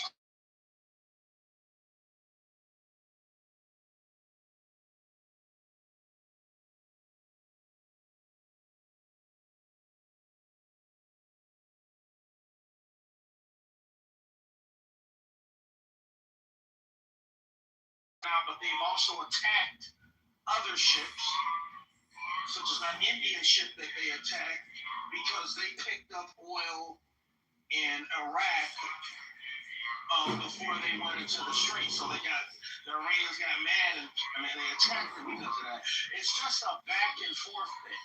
Is really what this is. It's not manipulation. It's a volatile part of the world right now.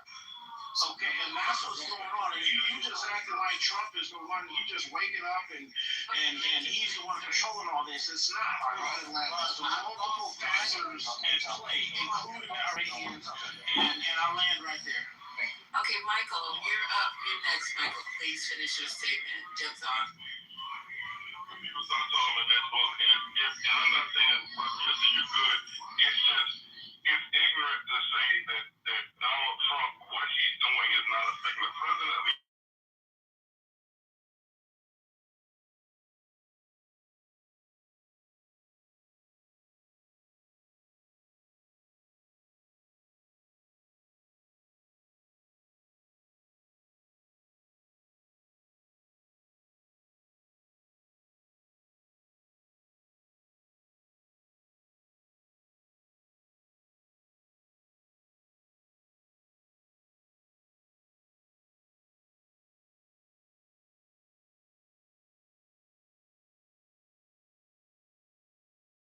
What is going on right now?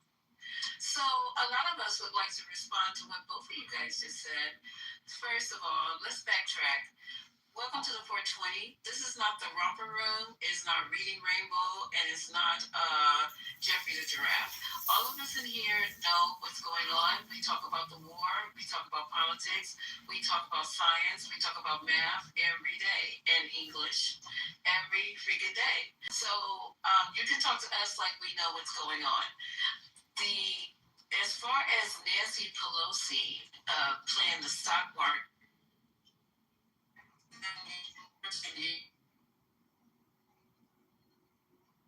You find the first, second, and third. On her, and that's the only one name that you know to use as an example. But everybody, so you say, play the stock market. That's not the problem. The problem is when you have president in front of your name and you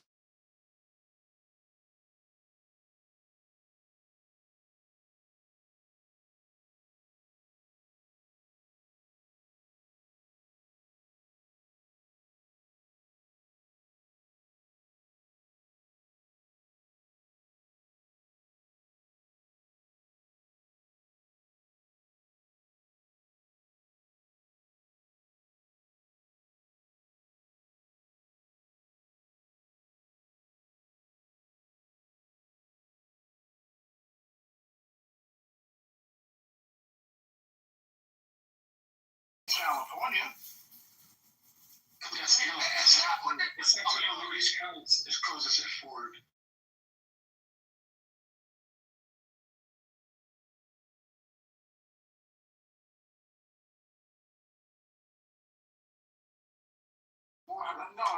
No one is talking about that. They're talking about Wall Street. When the closing bell goes. Wall Street. Y'all playing me like I'm Willie Ludlow. Don't do that. You are really do it. I'm not Willie Ludlow. You're embarrassing yourself, Larry, okay? We tried to glaze over that thing. Don't be glazing on nothing about when it comes to me. Glaze on these ladies. Don't glaze on your boy. Let's move forward. Okay, do we have any other breaking news before Amari starts playing clips? I had clips. I thought we were doing responses. Did you have go ahead, sir. Go respond. I thought you were done.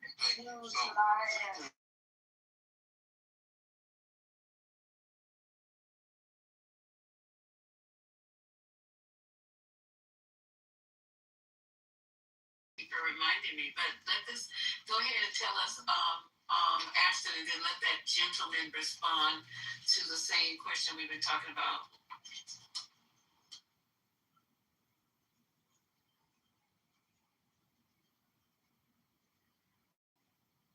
PT. Okay, so who's supposed to go? PT. Oh, I thought everything was all right. So a few things. One, Mr. That drone thing. Again, we're talking about rapid advancing technology. Not no basic 80s drone, which they did have better, but back then we knew. We're talking about that materials better, stuff's quicker, it can move in different ways, different directions, and lighter and carry heavier stuff, etc. That's one. Another thing, when we talk about stock market manipulation, I'm someone in this room, and you can tell everybody who I didn't lose money, but my girl lost money.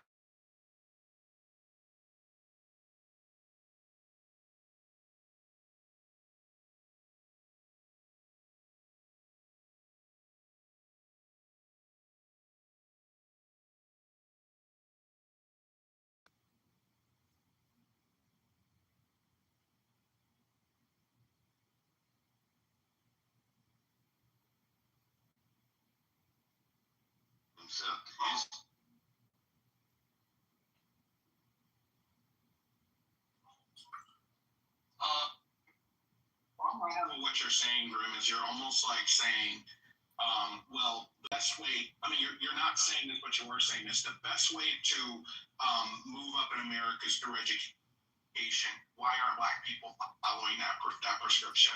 And, you know, do you agree with that framing? You guys should look into race realism if that's a serious question. That'll answer all your questions. Give me a second, guys. I'm in my backyard now, and I'm gonna start working out. I'm gonna try to talk to you at the same time, but JL,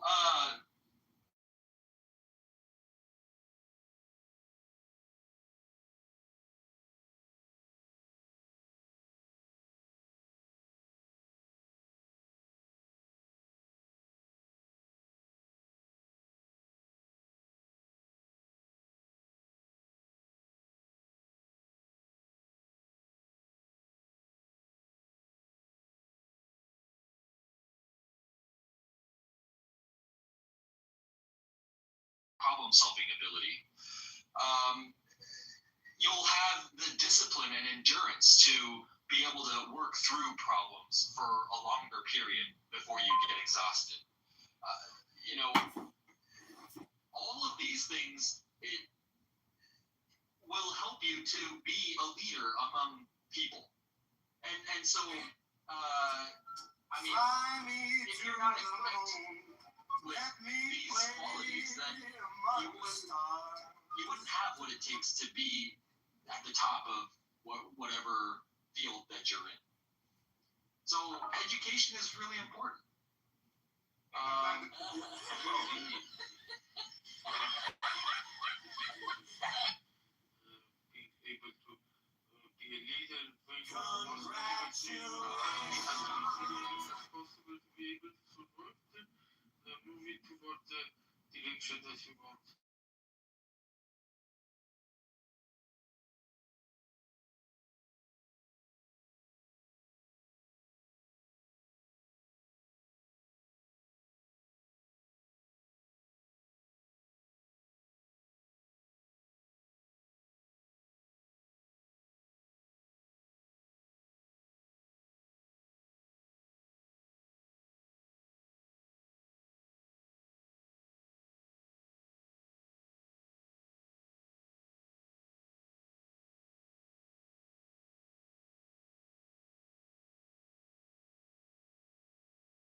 They weren't told,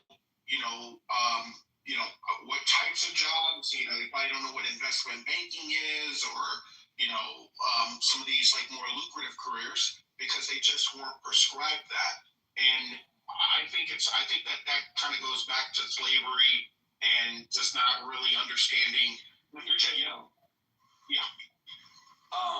You said I'm I'm African American. I'm actually Black American. So this is what you gathered from just being around your friends. Like this is just like what this is like a perception that you created for yourself, just like being around them. It depends on the group of friends. I grew up in Louisiana, a really poor state, but I went to college, and I have all black folks are not a monolith. Like my friends growing up, JL. Listen, JL, don't talk to me about like don't say like black people. Don't tell me nothing.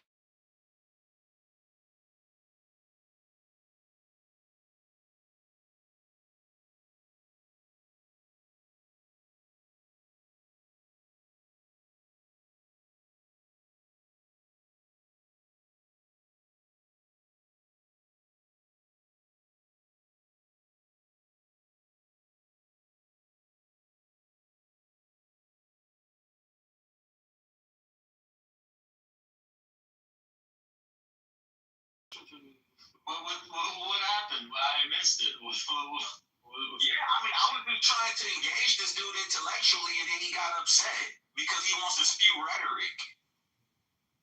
Well, look, like,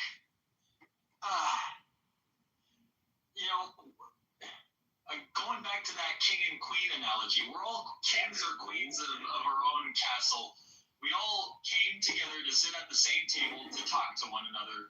I assume everyone who comes to sit at the table are kings and queens until proven otherwise. So I was just he was talking about Black Americans. I'm actually Black American. Yeah, I'm Black American too, and I gotta say, I don't think it was rhetoric. I just think he was voicing his opinion like such. Yeah, which is fine. Alistair's not black, he's white, he's a fucking... No.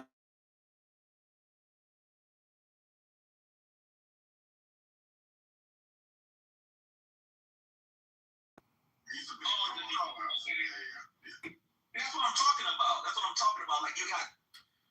That's what I'm talking about. That you actually ain't got nothing to say. You got no point to make. You just wanted to interrupt JL. That's my point. Hello? But you're a troll. So. Oh, I ain't a troll. I'm a man with a cell phone in his hand. It's just your opinion that I'm a troll.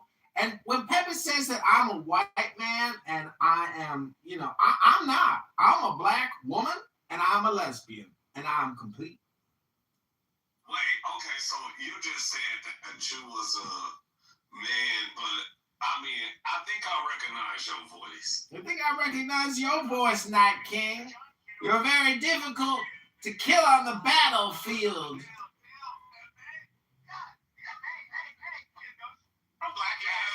Come on, here we go. And see, Grim, this is to your point.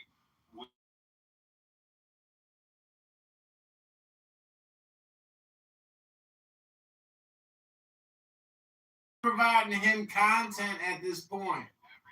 Everybody needs to go to the gym and work out like Grim, because otherwise he's more supreme than us. He's more powerful. He's stronger.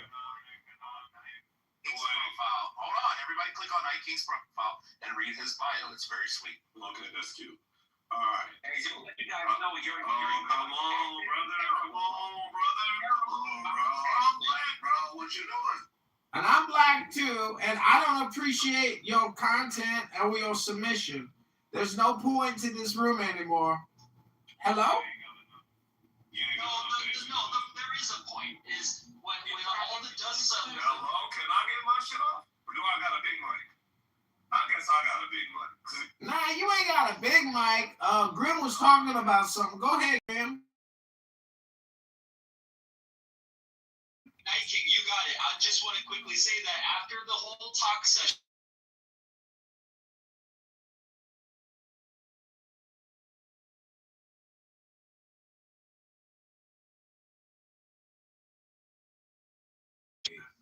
and so what I'm trying to say is there's no such thing as Black supremacy.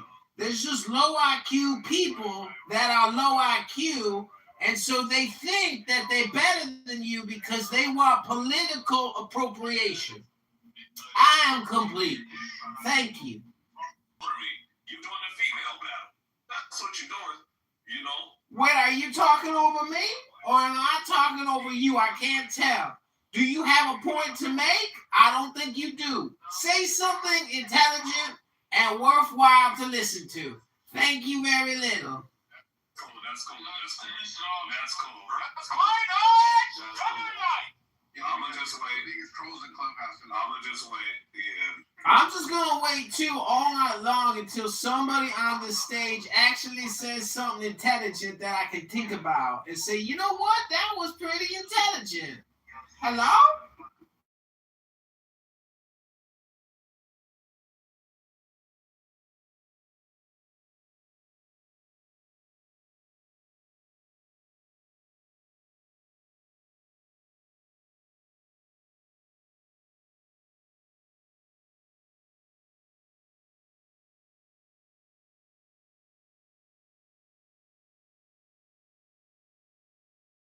100% sure that this man is gay. And LGBTQ is okay. I don't care how you want to orgasm. That's your choice. There ain't no such thing as a troll. You the troll. If you call somebody else a troll, you the troll. You the troll. That's called troll projection 101. Troll projection 101. I have a question for Graham. Okay, I will say, Graham.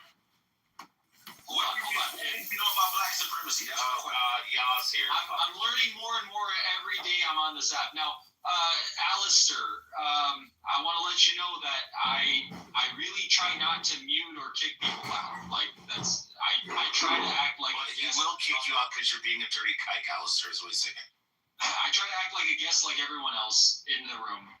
But if you get me to have to silence you, that's pretty shameful. Because I really don't do that.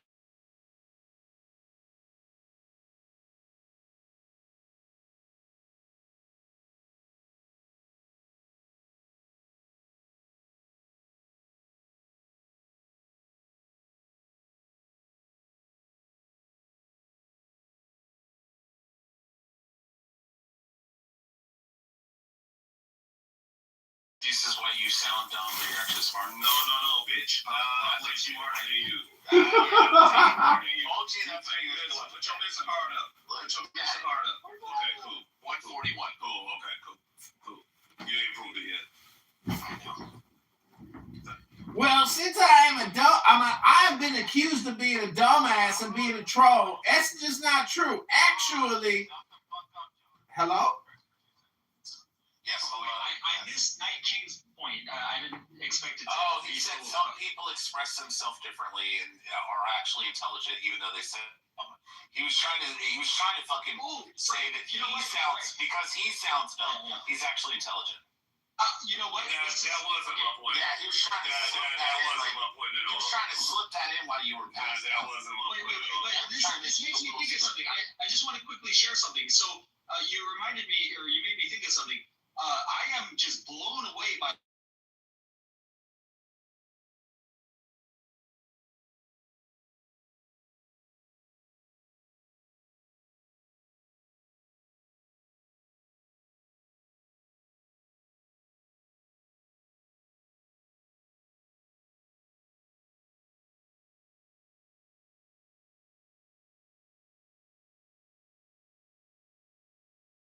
Notorious B.I.G. impersonation. What do you think about that, Graham? Hello?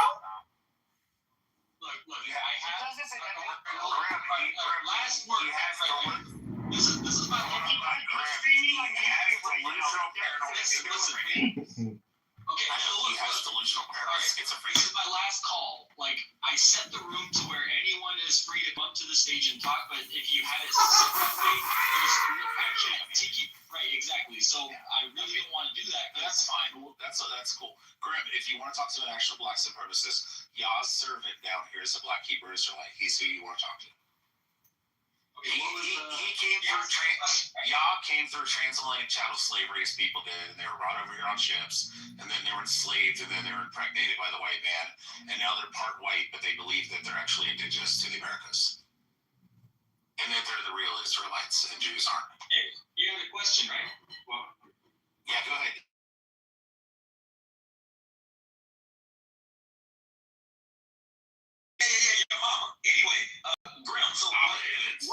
know about black supremacy? What didn't you know? What didn't you know about it? You didn't know In the past week, I've been in a number of predominantly or like solely black rooms where I was. No, they were ghetto hoodbugger rooms. I was enlightened by quite a number of the way some black people think. I wish I had a list, but I do recall some. He was in nigger rooms where they were claiming that they're superior. Why are you speaking for him? Like, I was trying to understand what happened. Let him speak for himself. Let him ask him what's going on. Your white brain doesn't say that. No, he's not. No, he's a whole Korean. I'm the one who opened this room. Yeah, he opened this room. It's not a rooftop. It's not a rooftop Korean. They're trying to show you how much they respect you. Talk, man.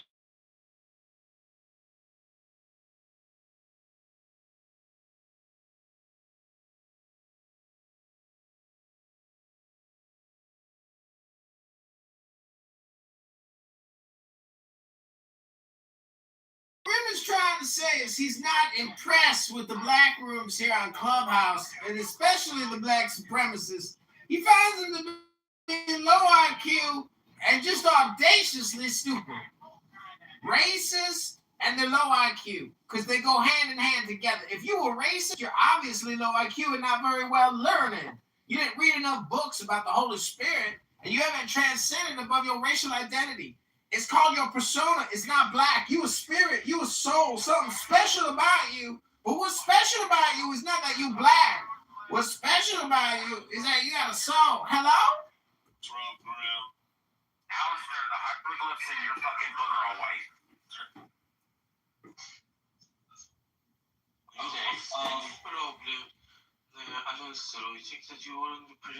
Oh, Jesus, get it back. Peter, Pumpkin Eater, how much longer till he run falls completely and we get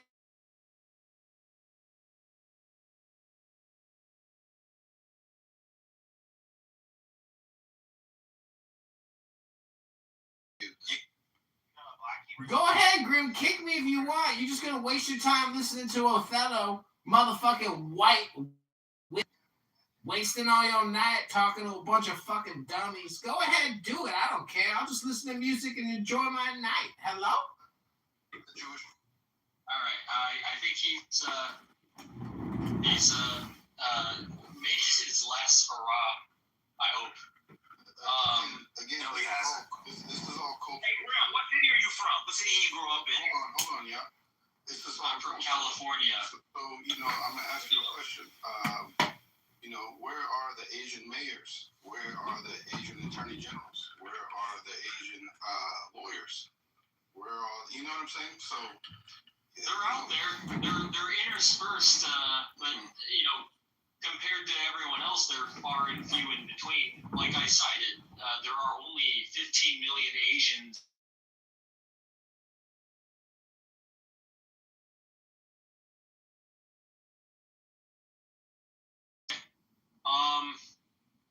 I was the weave shops are the fucking Koreans. The nail salons are the Vietnamese. The restaurants are the Chinese. Including all the Japanese restaurants are all owned by fucking people from like Fuzhou and shit. Alright, you switched the N and the M in Vietnam, but to respond, you said Vietnamese. I said Vietnam. Oh, Vietnamese. Yeah, Vietnamese. All right, you gotta switch the letters there. Yeah. To respond to your question, I'm trying to recall some of the things I was told. Well, there was one girl who said